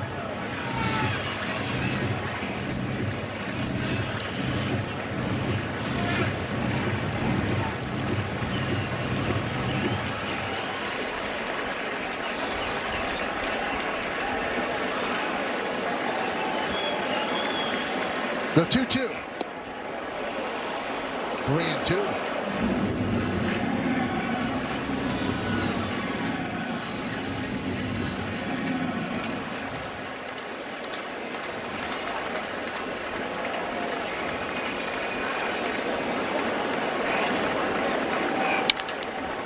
Caballero gets a nice hop over the first, and that'll do it. Orioles strand 2, but they score 2. We go to the bottom of the 6th. Yankees up by 3.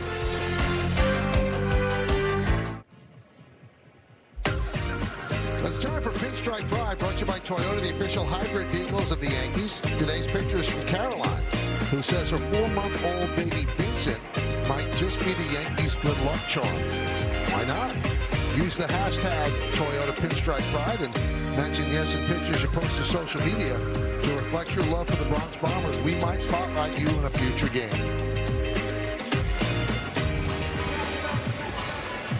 Grant Wolfram takes over for the Orioles as we go to the bottom of the 6th.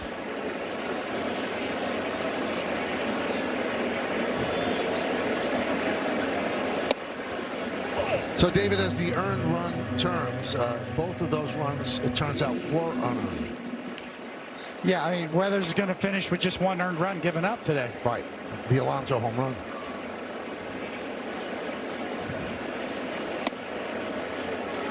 One and one on McMahon. McMahon doubled to left center field in the 4th inning, came around to score on the Grisham home run.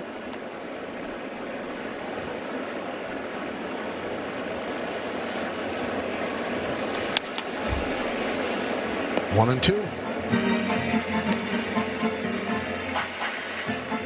So the Yankees lead 6-3.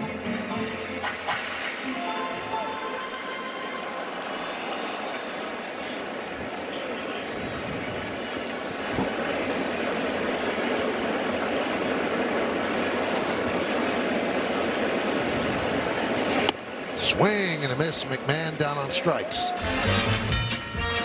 Now it's time for Name That Yankee, brought to you by Prevagen, made for your brain. This is an 101 and 85, 3.64 ERA. Made 237 starts with the Yankees from 55 to 62. Then to the Angels and finished with the Red Sox. Started with the Browns, and the Orioles became, or the Browns became the Orioles. 101 to 85.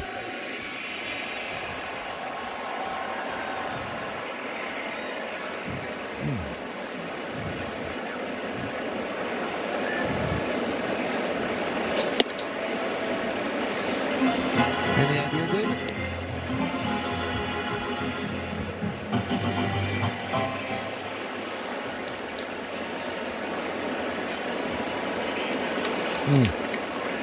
I'm going to have to cheat. Okay. You go to Google. I'm Googling it. Don't do it? That's illegal?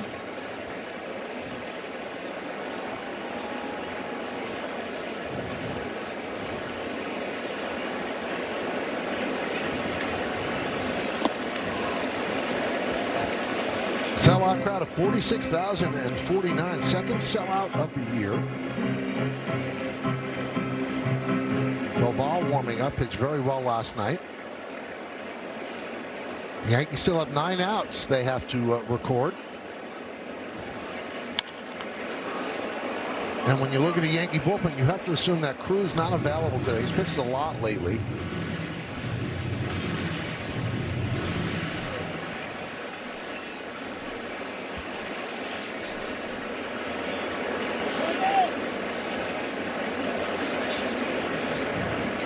Let's check out the Yankees bullpen budget brought to you by Citizens. Make sense of your money with Citizens. So Cruz has pitched 3 times in the last 4 days. I don't think he's a go today. Everybody else should be available.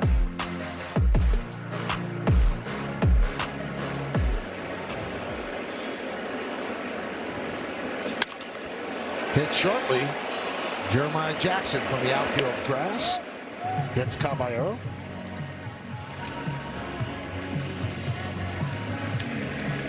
And that'll bring up Grisham. We'll take a look at the exit velocity presented by Spectrum, his 2-run home run. In the fourth, 105.6 and went 412 feet.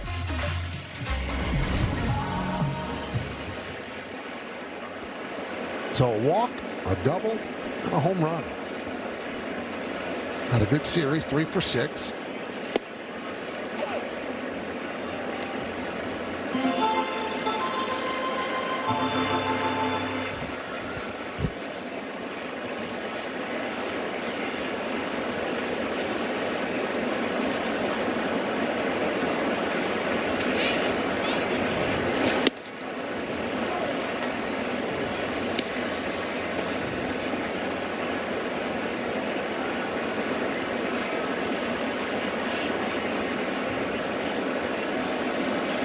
Wolfram, 6'7", 29 years old.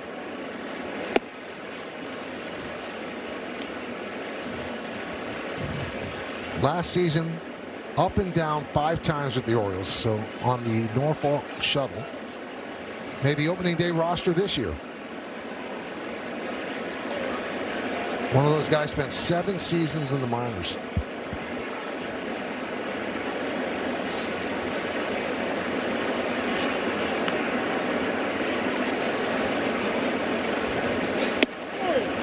Strike 3. Grisham down looking. 1-2-3 inning for Wolfram. We go to the 7th. All right, so a quick turnaround on Name That Yankee. Here are the clues again. And the answer is Bullet Bob Turley. Yeah. As Mel would say, how about that? Part of some of those Yankee championship teams in the 50s. Nice battery right there. Bubba Bob and Bell.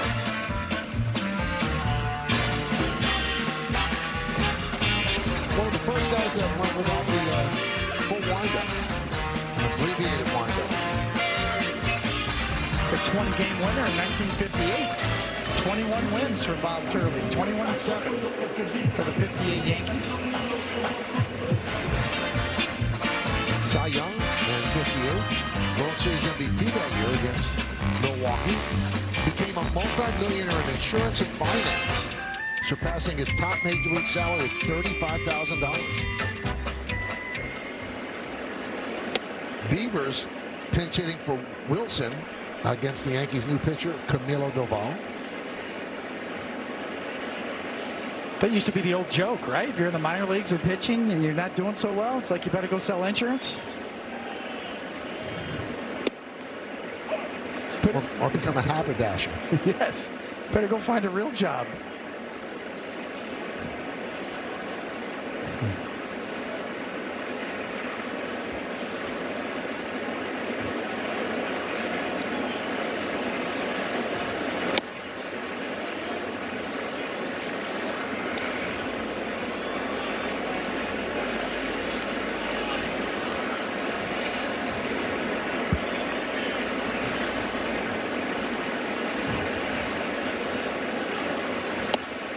You know, in that 58 World Series, David, the Yankees are down 3-1 in the series. Game 5, he pitches a 5-hit shutout with 10 strikeouts. This is Bubba Bob.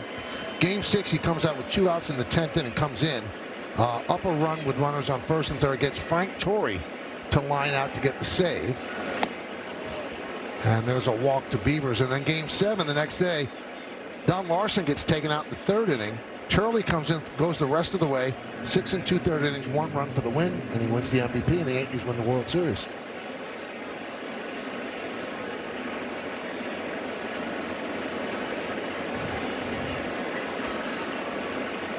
So a runner on.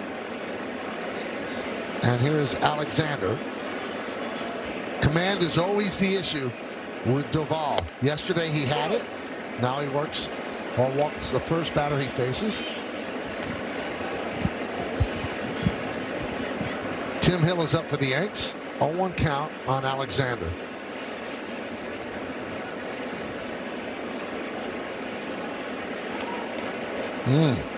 Odd throw to first. And now Hedrick joins Hill. Choose your lefty. Runner goes. No throw, got a big jump. So a stolen base for Beavers. Duvall's got a slow delivery to home and a long arm as well. So it takes him a while to deliver it. And no real chance there.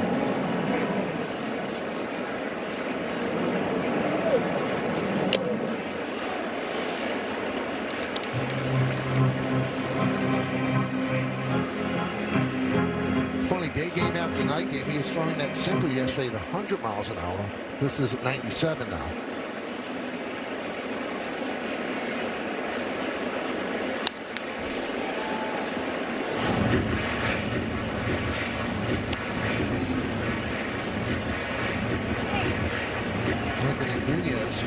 For the Orioles.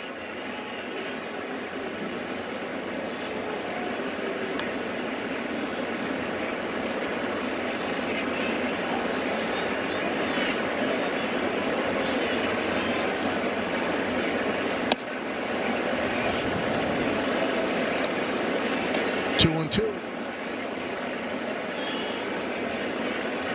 Got that one up to 98. Beavers at second. Orioles trying to come back. They were down 6-1. Now it's 6-3, top of the 7th.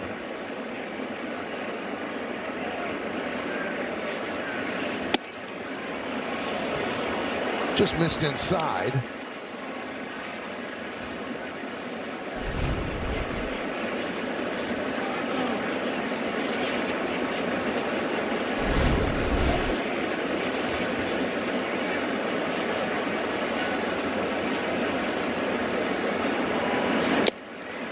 Got it right by him. Alexander strikes out. 1 away.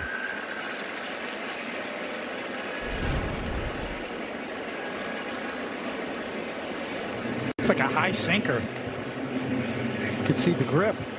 Almost, yeah, it looks, I don't know, maybe that's even a cutter. Maybe called a sinker.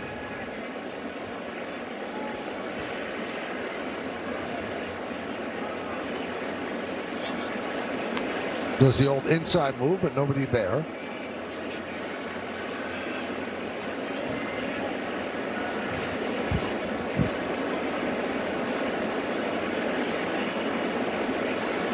Just a simple act of tying his shoe. Calls timeout. He's done. Now back atop the rubber.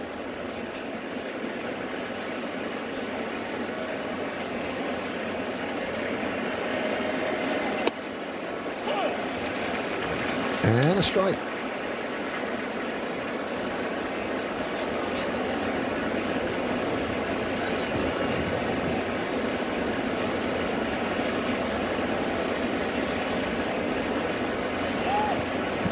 Runner goes. Throw to third. Not nearly in time. Another stolen base for Beavers.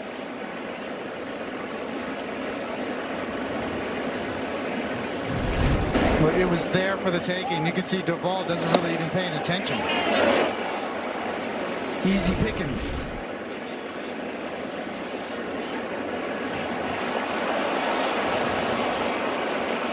Tried to pick him off there.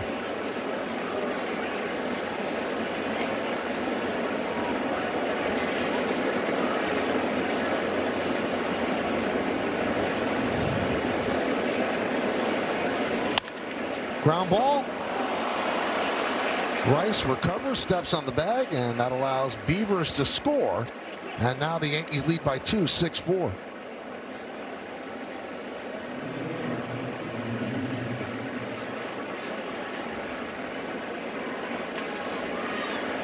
Couple stolen created bases. that run, huh? Yes, exactly. A couple stolen bases leads to that run. And you see Aaron Boone coming out. He's got 2 lefties, so he did the motion of Tim Hill's delivery. So it will not be Hedrick, it will be Tim Hill coming in to get Gunnar Henderson. That'll do it for Doval. Yankees holding on, they lead by 2. Yankees Baseball on Yes is brought to you in part by Toyota, the official hybrid vehicles of the Yankees. And by Delta, the official airline of the New York Yankees. Delta, keep climbing. Orioles trying to climb back into this game. They take a walk up the home plate with Gunnar Henderson, who has to face Tim Hill. All the numbers pretty good for Hill. Ground ball machine, 1.42 ERA.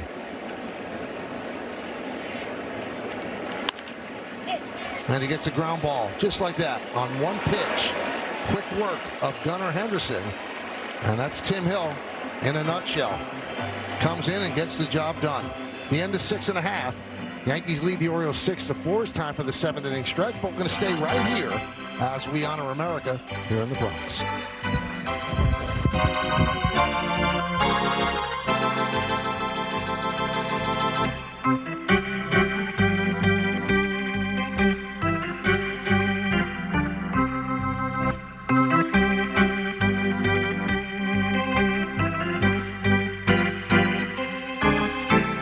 Ladies and gentlemen, will you rise, remove your caps, and please direct your attention to the area behind home plate as the New York Yankees welcome an honored military guest, United States Marine Corps Lance Corporal Glenn Sobecki from Levittown, who served in Vietnam.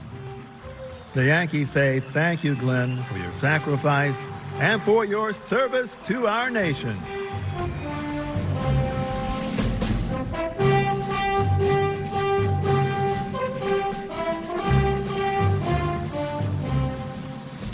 And now, ladies and gentlemen, please join us in singing along with Robert Merrill's rendition of God Bless America. God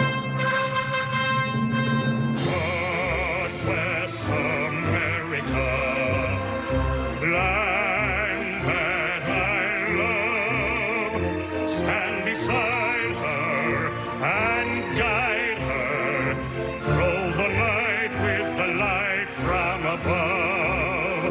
From the mountains to the prairies, to the ocean, white with foam. God bless America, my home, sweet home. God bless America, my home, sweet home.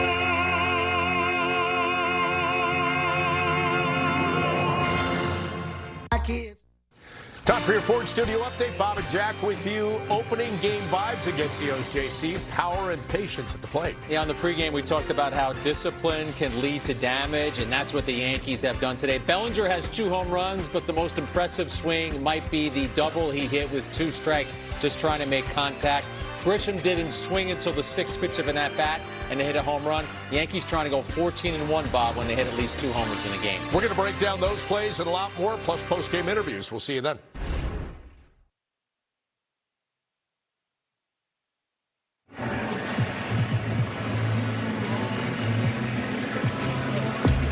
Thanks, guys. 6-8-1 for the Yanks, 4-4-0 for the Orioles. Bradish won 4. Alonso with a home run, second in 2 days. Ryan Weathers pitched well. Cody Bellinger has been great. Hey, just a side note on Hill, as Anthony Nunez comes in for the Orioles. Hill has 8 one-pitch plate appearances this year. 0 for 8 with 2 double plays.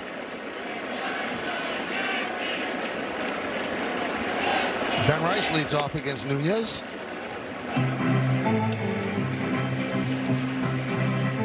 Alexander moves to third. Beavers in center field.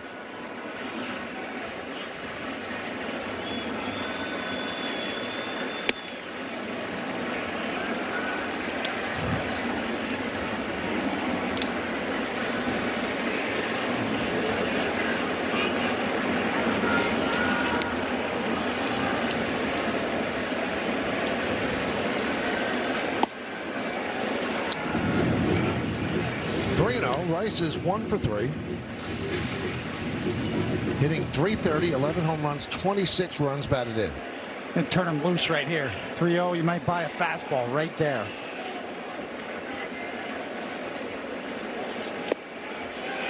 Ball 4.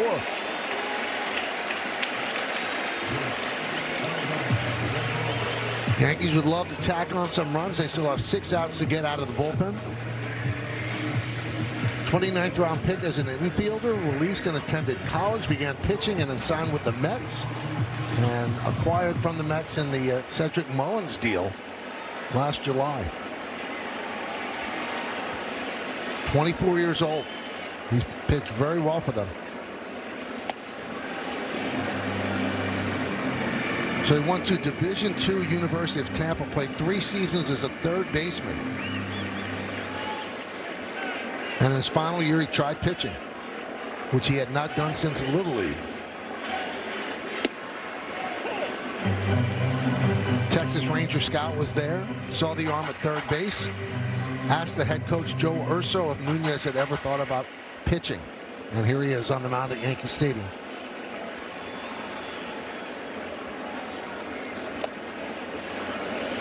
Two and one.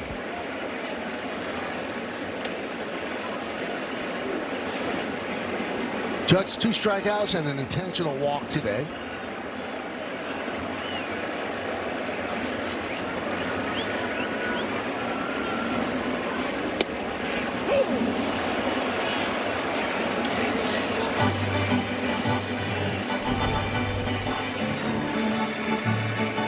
Coming in the front door, kind of locks him up a little bit. Judge 51 home runs in his career against the Orioles. Runner goes. Pitch is way outside and knocked down, so a stolen base for Rice. Now adding speed to his repertoire. Yeah, just a good read. If they're going to give it to you, then you just take it. Not really paying attention. Big leg kick. Off he goes.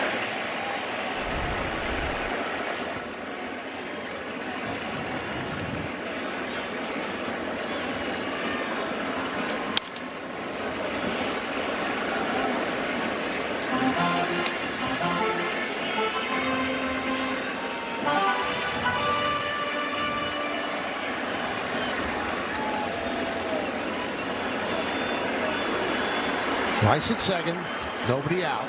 3-2 count on Judge. And a walk. And if you're keeping track of such things, that's the 37th full count that Judge has seen this year. Only Mike Trout and Murakami have more. Help America's Heroes. Donate $11 a month and amplify your impact with a car or land donation. Go to t2t.org. Drew French comes out and talks with Nunez. Gives me time, David, to send out birthday wishes to my wife, Jody. So happy birthday, Jody, who puts up with this crazy schedule and raising 2 kids. So hope you're having a great day. I'll join you a little later. Here, here. Happy birthday.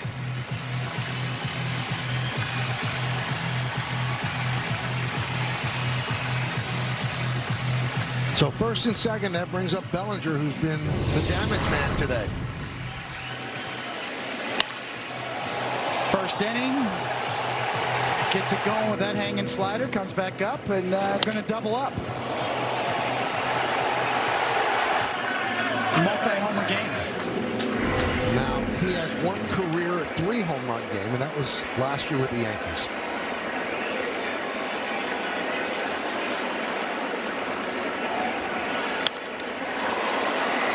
Fouled away.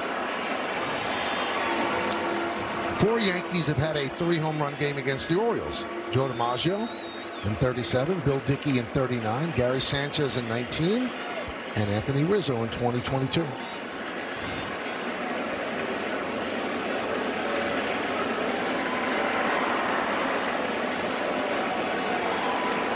Two against the Browns and two against the Orioles, but this franchise.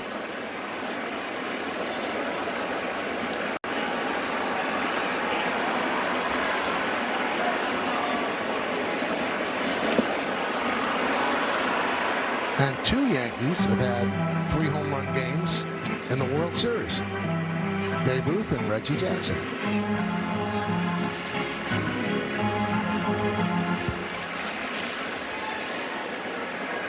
Now there's a problem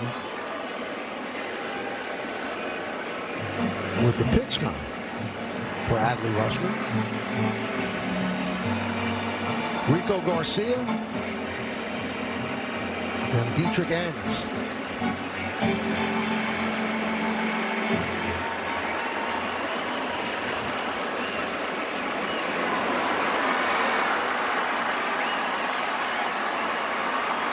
The 1-1. 2-1.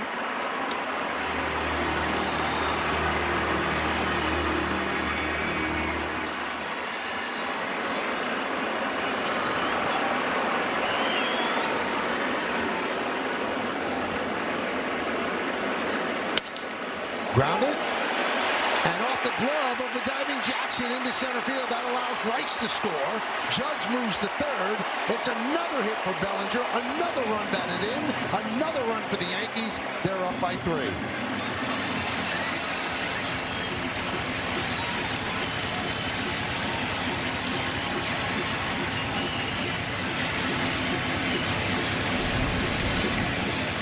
Well, this ball's got eyes. And good job by Aaron Judge on the read to go ahead and go to third base.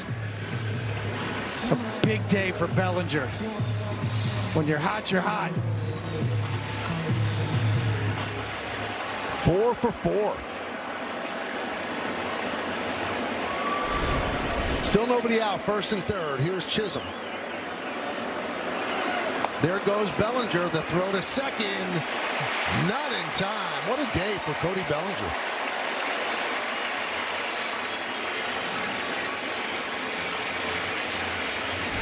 So once again, Nunez not paying attention. A little bit quicker was his delivery, but good jump by Bellinger.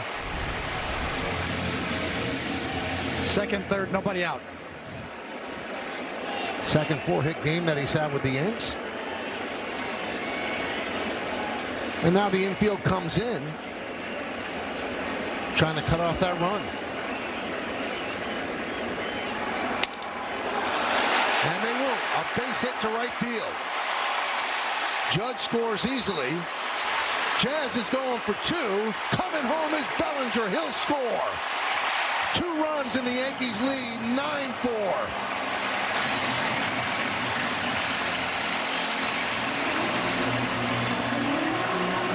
Let's see if Jazz is okay. He's still down at second.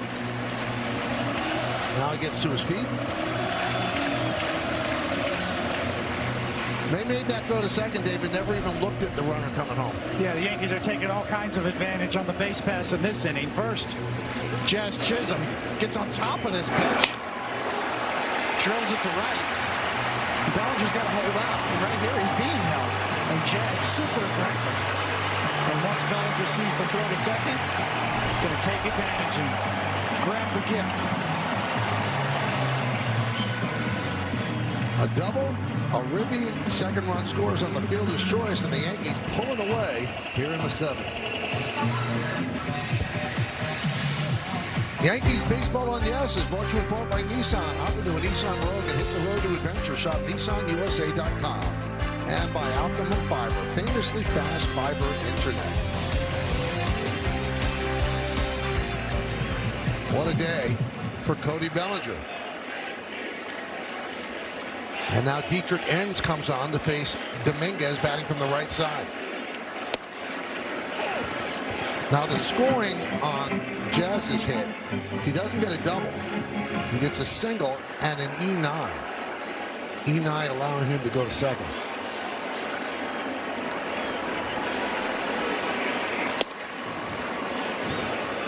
I didn't see the bobble. I thought it was all Jazz hustling.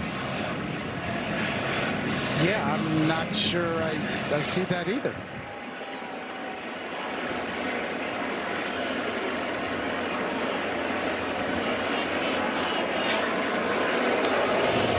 I'm told he did drop it. The bobble that initiated Jazz going ahead and getting this read. We'll get another look here. Yep, look for the kick.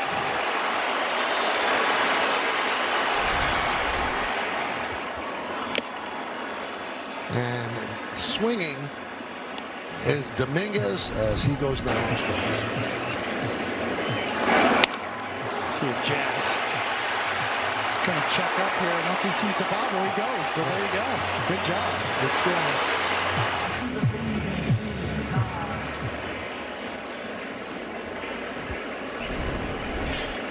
So one down. Here's Escara.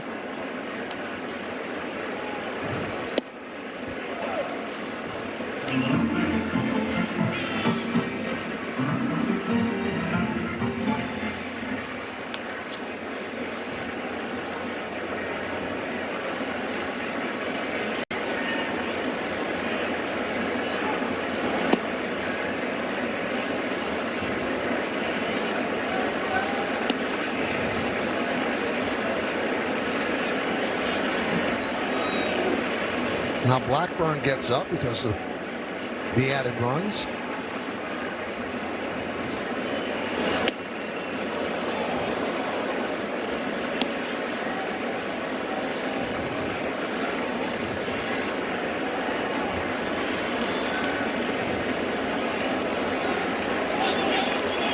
Oh, they've got Jazz hung up. And Enns does the right thing, runs right at him. Now he's in a rundown. Making him work. And the tag finally made, and Jazz is out.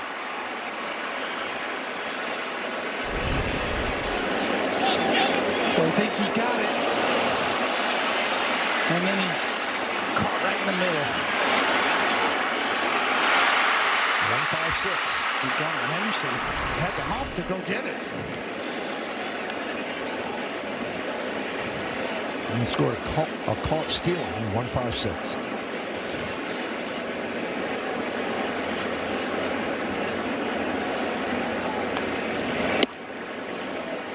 Two and two.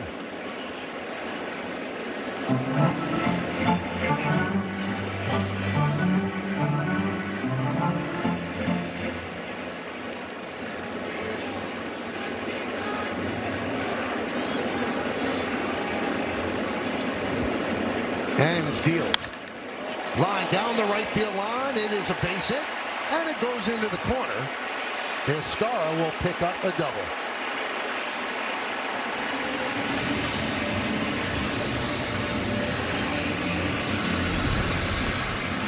Another look.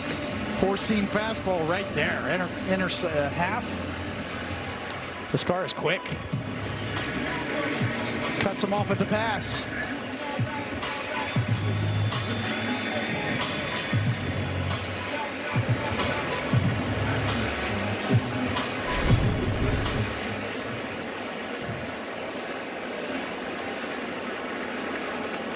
Here's McMahon.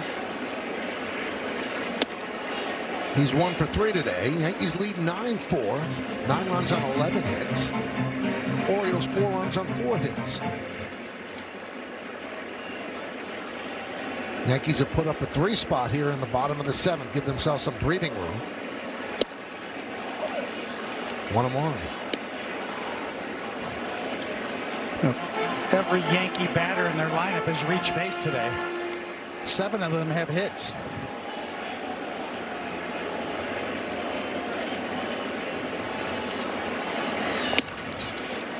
One and two. And of course, Bellinger right in the middle with 4 for 4.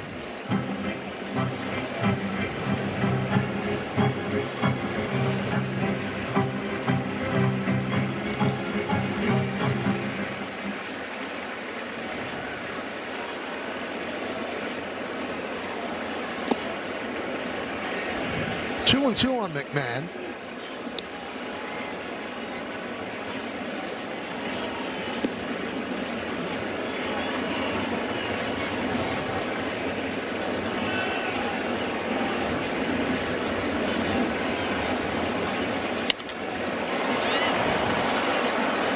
Skied the other way, and not a pull.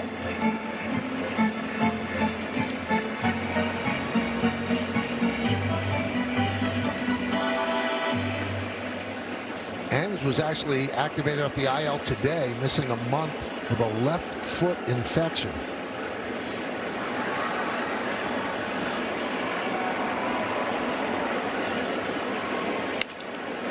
Looped into left field, coming on his Ward, dives, and he makes the play, taking an RBI away from McMahon. But the Yankees score 3, they lead 1, we go to the 8th.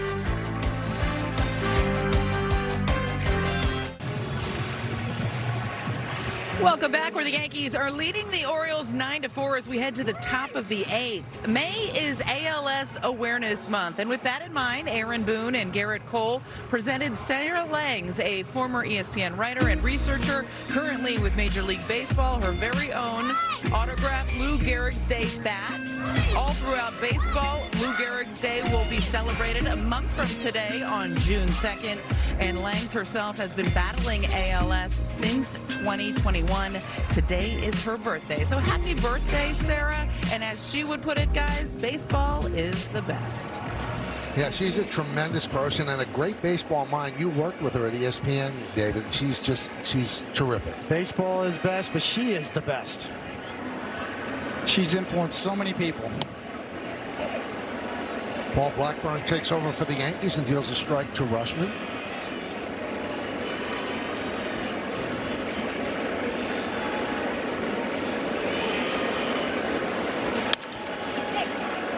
Caballero, backhand, sets, fires, 1 away.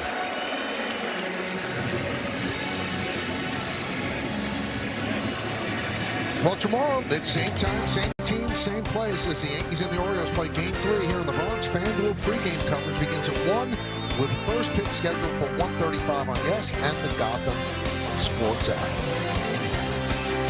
And we'll get to see the Major League debut of the Orioles youngster Trey Gibson, and he'll be going up against Max Fried of the Yanks. I need your read on something, David. So Tim Hill came in, threw 1 pitch, got Henderson. Shower or no shower?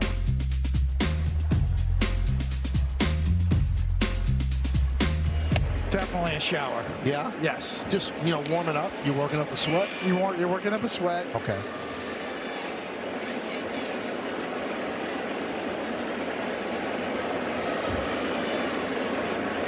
The thing that amazes me about Hill, all kidding aside, he makes it look easy, but David, it's not easy. It's not easy, but he has simplified his approach so much. It's almost like Mariano Rivera. When he came in, you knew he was just going to throw 1 pitch. It was a 95-mile-an-hour cutter. But Tim Hill throwing sidearm at 90 miles an hour with movement all over the place.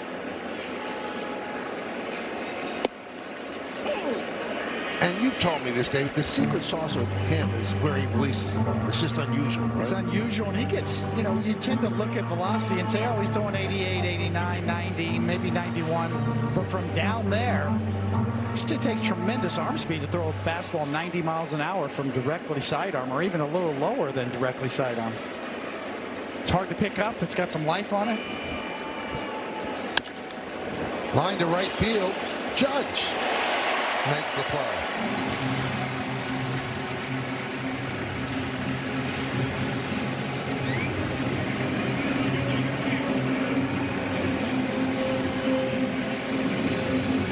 What do you think? It's like Little League? You just leave your uni on and just hop in the car and drive home and wash your uni at home? Or yeah, you get the ice cream. Stop for ice cream on the way back.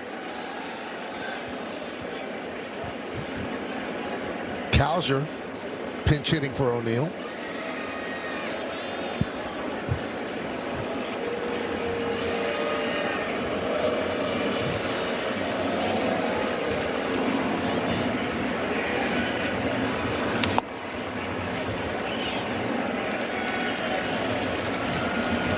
One and 0 on the pinch hitter Cowser. That's actually the way we did it. You remember when we had to go play at Shea Stadium? Yeah. When the Yankee Stadium had a little problem with falling slab. at the old stadium. We actually went over to Shea and played a couple of games, and we did. We put our unis on after the game. We tried to hop on the bus, full uni.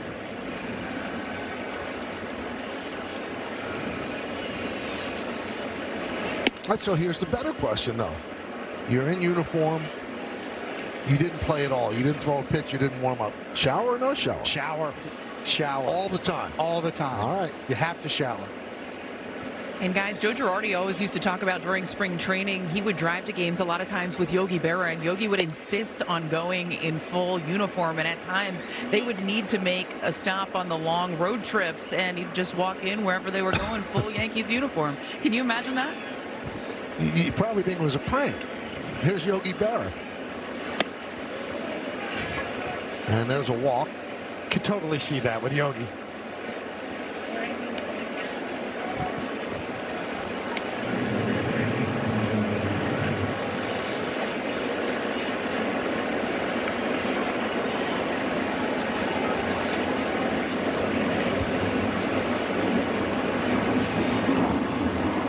So here is Basayo, pinch hit RBI double in the 6th inning.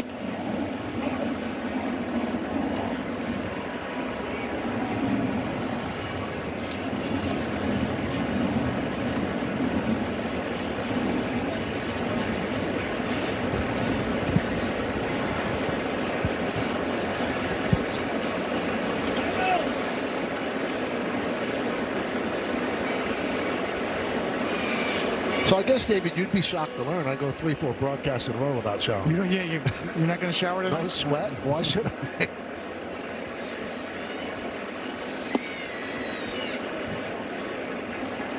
One and one.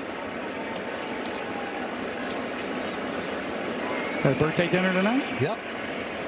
Yep. You prepared? You got everything ready? Decorated the house today before I left.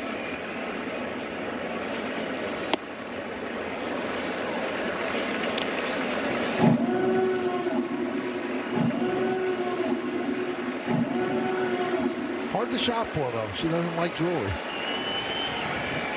That's a problem? That's an easy gift, though. Swing and a miss. Basayo down on strikes. So the Orioles strand one. We go to the bottom of the 8th. Yankees up by 5. Well, if you missed last night's premiere of the stadium, then stick around after today's Yankees coverage for a behind-the-scenes look at all the pregame festivities before the home opener. Watch the latest episode of the stadium today after Yankees coverage on Yes and the Gotham Sports app. Sellout crowd here at the stadium on this Saturday afternoon. Max Fried bobblehead day. Drew a big crowd wrapped around the stadium in the morning, and we're going to start tomorrow.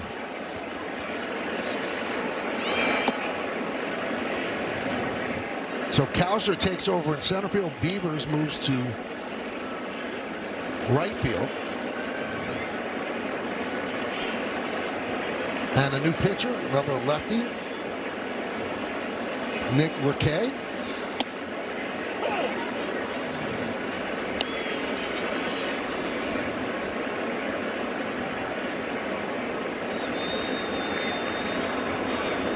Caballero, 0 for 2 with a walk and a run scored.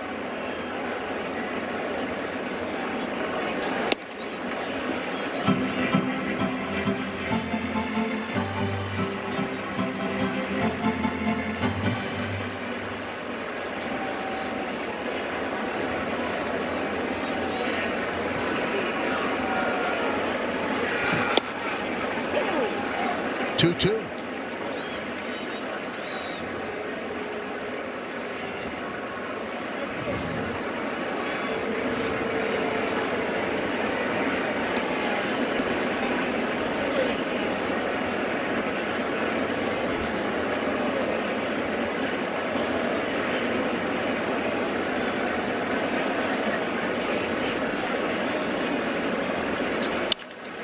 Ground ball short. Henderson to Basayo. 1 out.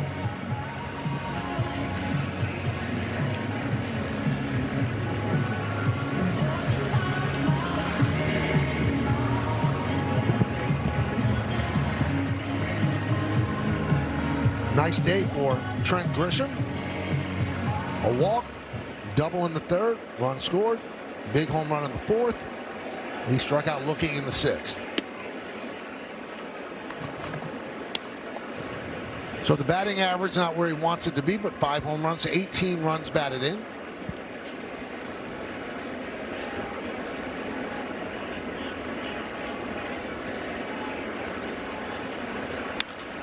Riquet was called up today when Albert Suarez was DFA'd and Tyler Wells was optioned to AAA. Orioles made a lot of moves.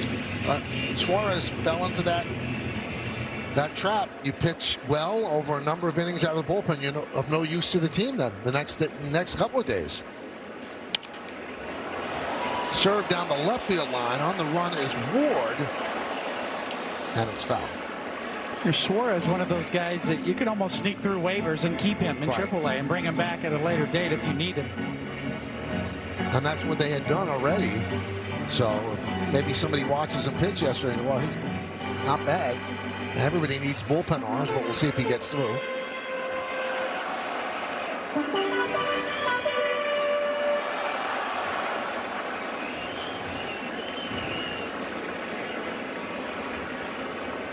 Now, I know all of our great viewers watch the whole game, but here's a reason to stick around.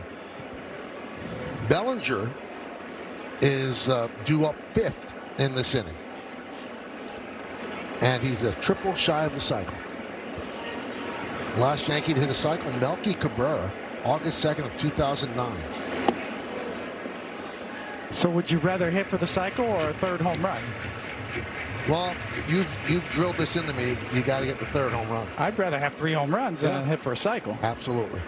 Me personally. But yeah, I'm not demeaning the cycle. But for the uniqueness of it, a lot of people hit 3 home runs. Not that many people have the cycle. Maybe James could find that out. Are there more 3 home run games than cycles? In Yankee history, there have been 15 cycles.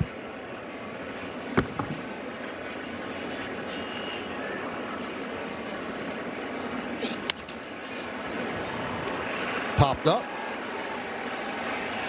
And I think there have been 43 3-home run games in Yankee history.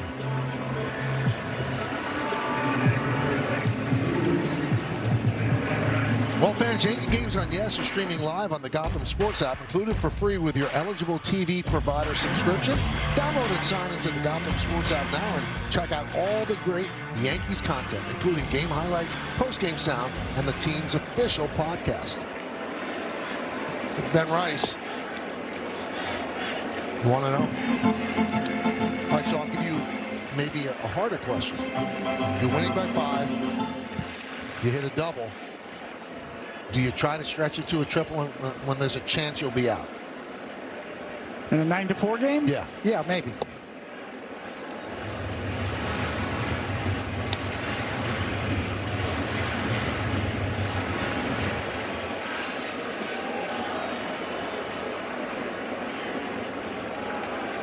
Two 2-0 on Rice.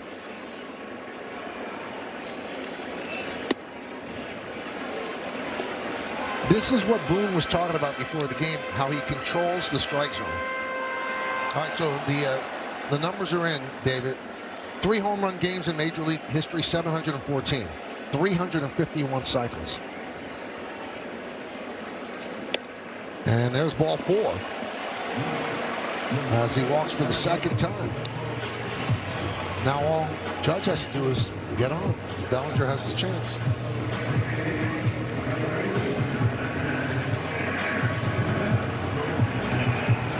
Well, there's a good chance of that happening because he's pretty good.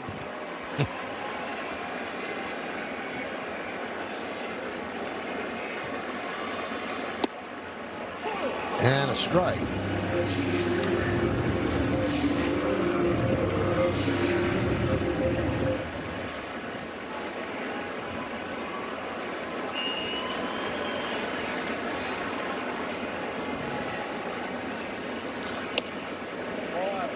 One and one on Judge. Judge 0 for 2 and 2 walks, 1 intentional.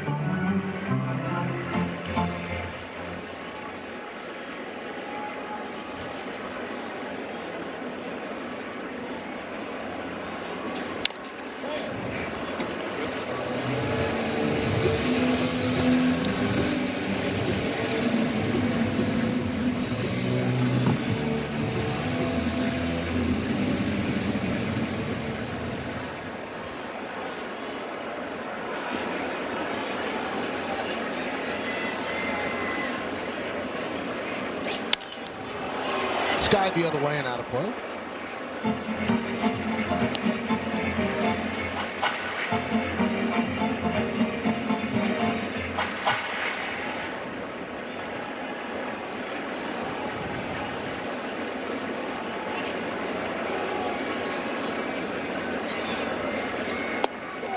Strike three.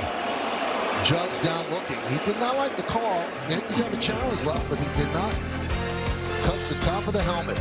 We go to the ninth inning. Yankees are up by 5. Well, fans, after the final out, get highlights, analysis, clubhouse interviews, and we'll hear from Aaron Boone on the manager's report. That's all coming up on the W.B. Mason Yankees postgame. And Jeremiah Jackson takes a strike from Paul Blackburn, trying to get the final 3 outs.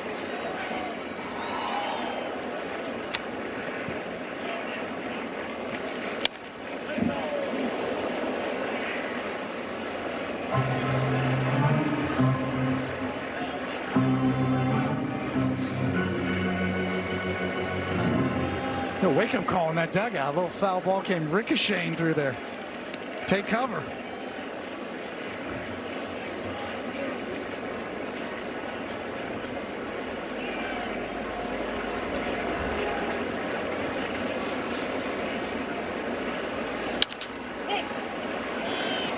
Ground ball.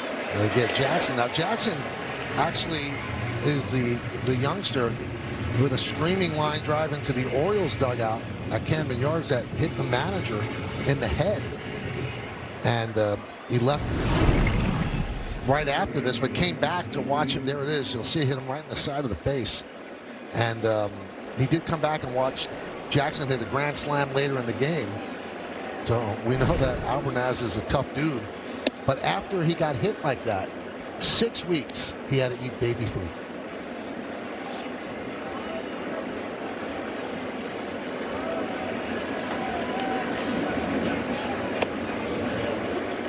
So the last thing you expect. Yeah. Coming at you that close, at that angle. Now, Albernaz was the bench coach for Stephen Vogt with the Guardians for 2 years. So when the Orioles came into Cleveland, because he had heard that Albernaz is eating baby food, he had all baby furniture put in the manager's office.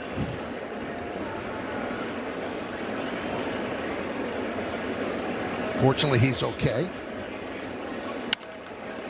Laced into left field. On the run is Bellinger, and he makes the play. Have yourself a day, Cody.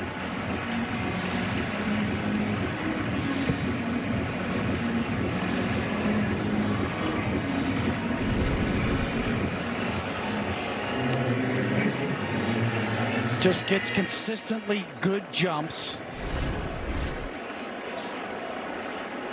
Makes hard plays look easy. Final out for the Orioles. They're down by 5, and Blaze Alexander fouls it back.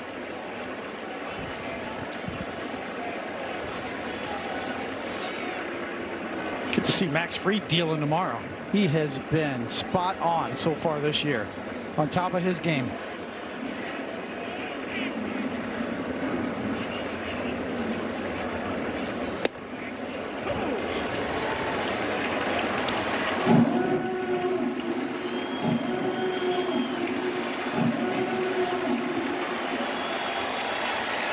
A strike away from nailing this one down. Fouled away.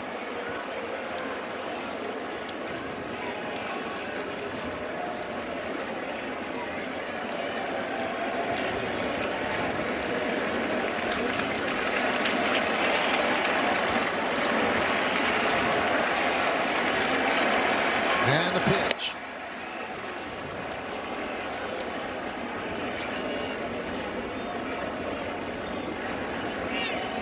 9-11-1 Yankees, 4-4-1 Orioles. 1-2. Strike 3. And it's going to be challenged by Blaze Alexander. The pitch was called a strike. The batter is challenging. To no avail. Ball game Ball over. is confirmed. And the Yankees win 9-4 as they pick up their 22nd win. And what a day for Cody Bellinger. 4 for 4. Nice running play in this inning. He's done it all. 2 home runs, and he will have a nice, restful Saturday night as the Yankees win this one. Yeah, everybody's coming on board now. It seems like the production of the Yankees lineup is starting to spread out a little bit away from Rice and Judge only. And that spells danger for the rest of the league because the Yankees starting pitching has them in just about every game that they're in so far this year. So the Yankees take the first 2 games of this 4-game set against the Orioles, and they go a season high 11 games over 500. We'll come back, give out awards, and the postgame after that. Yankees win. It's time for the game-changing drive of the game, brought to you by Audi and the all-new Audi Q3. Oh, we're going to go back to the 4th inning. 2 outs, 1 on. And Grisham does that a long way off the back wall in the bullpen. Number 5 on the year for Trent Grisham. Now we find out who the Chevy player of the game is. Well, it's got to be the guy who was thinking about hitting for the cycle if he had a chance in the 9th, but he never got that chance, so he's going to have to settle for a lousy 4 for 4 with 2 bombs. Easily the player of the game. Mr. Bellinger, 4 for 4 with a couple of homers. And he'll talk to Meredith on the post-game show, which is coming up. 9-11-1 for the Yankees, 4-4-1 for the Orioles. Took 3 hours and 1 minute. Weathers gets the win. Radis the loss. Alonso another home run. Cody Bellinger, what a day. Coming up on the Yes Network. Stay tuned for the WB Mason post-game show with Bob Lorenz and Jack Kerr.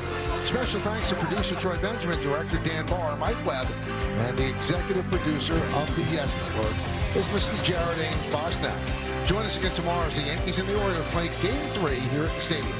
Coverage begins at 1 p.m. on Yes, with first pitch coming shortly after 1:30. Once again, the final score from the Bronx, the New York Yankees 9 and the Baltimore Orioles 4. For David Cohn and Meredith Morakovitz, I'm Michael K. saying see ya from Yankee Stadium in the Bronx, New York.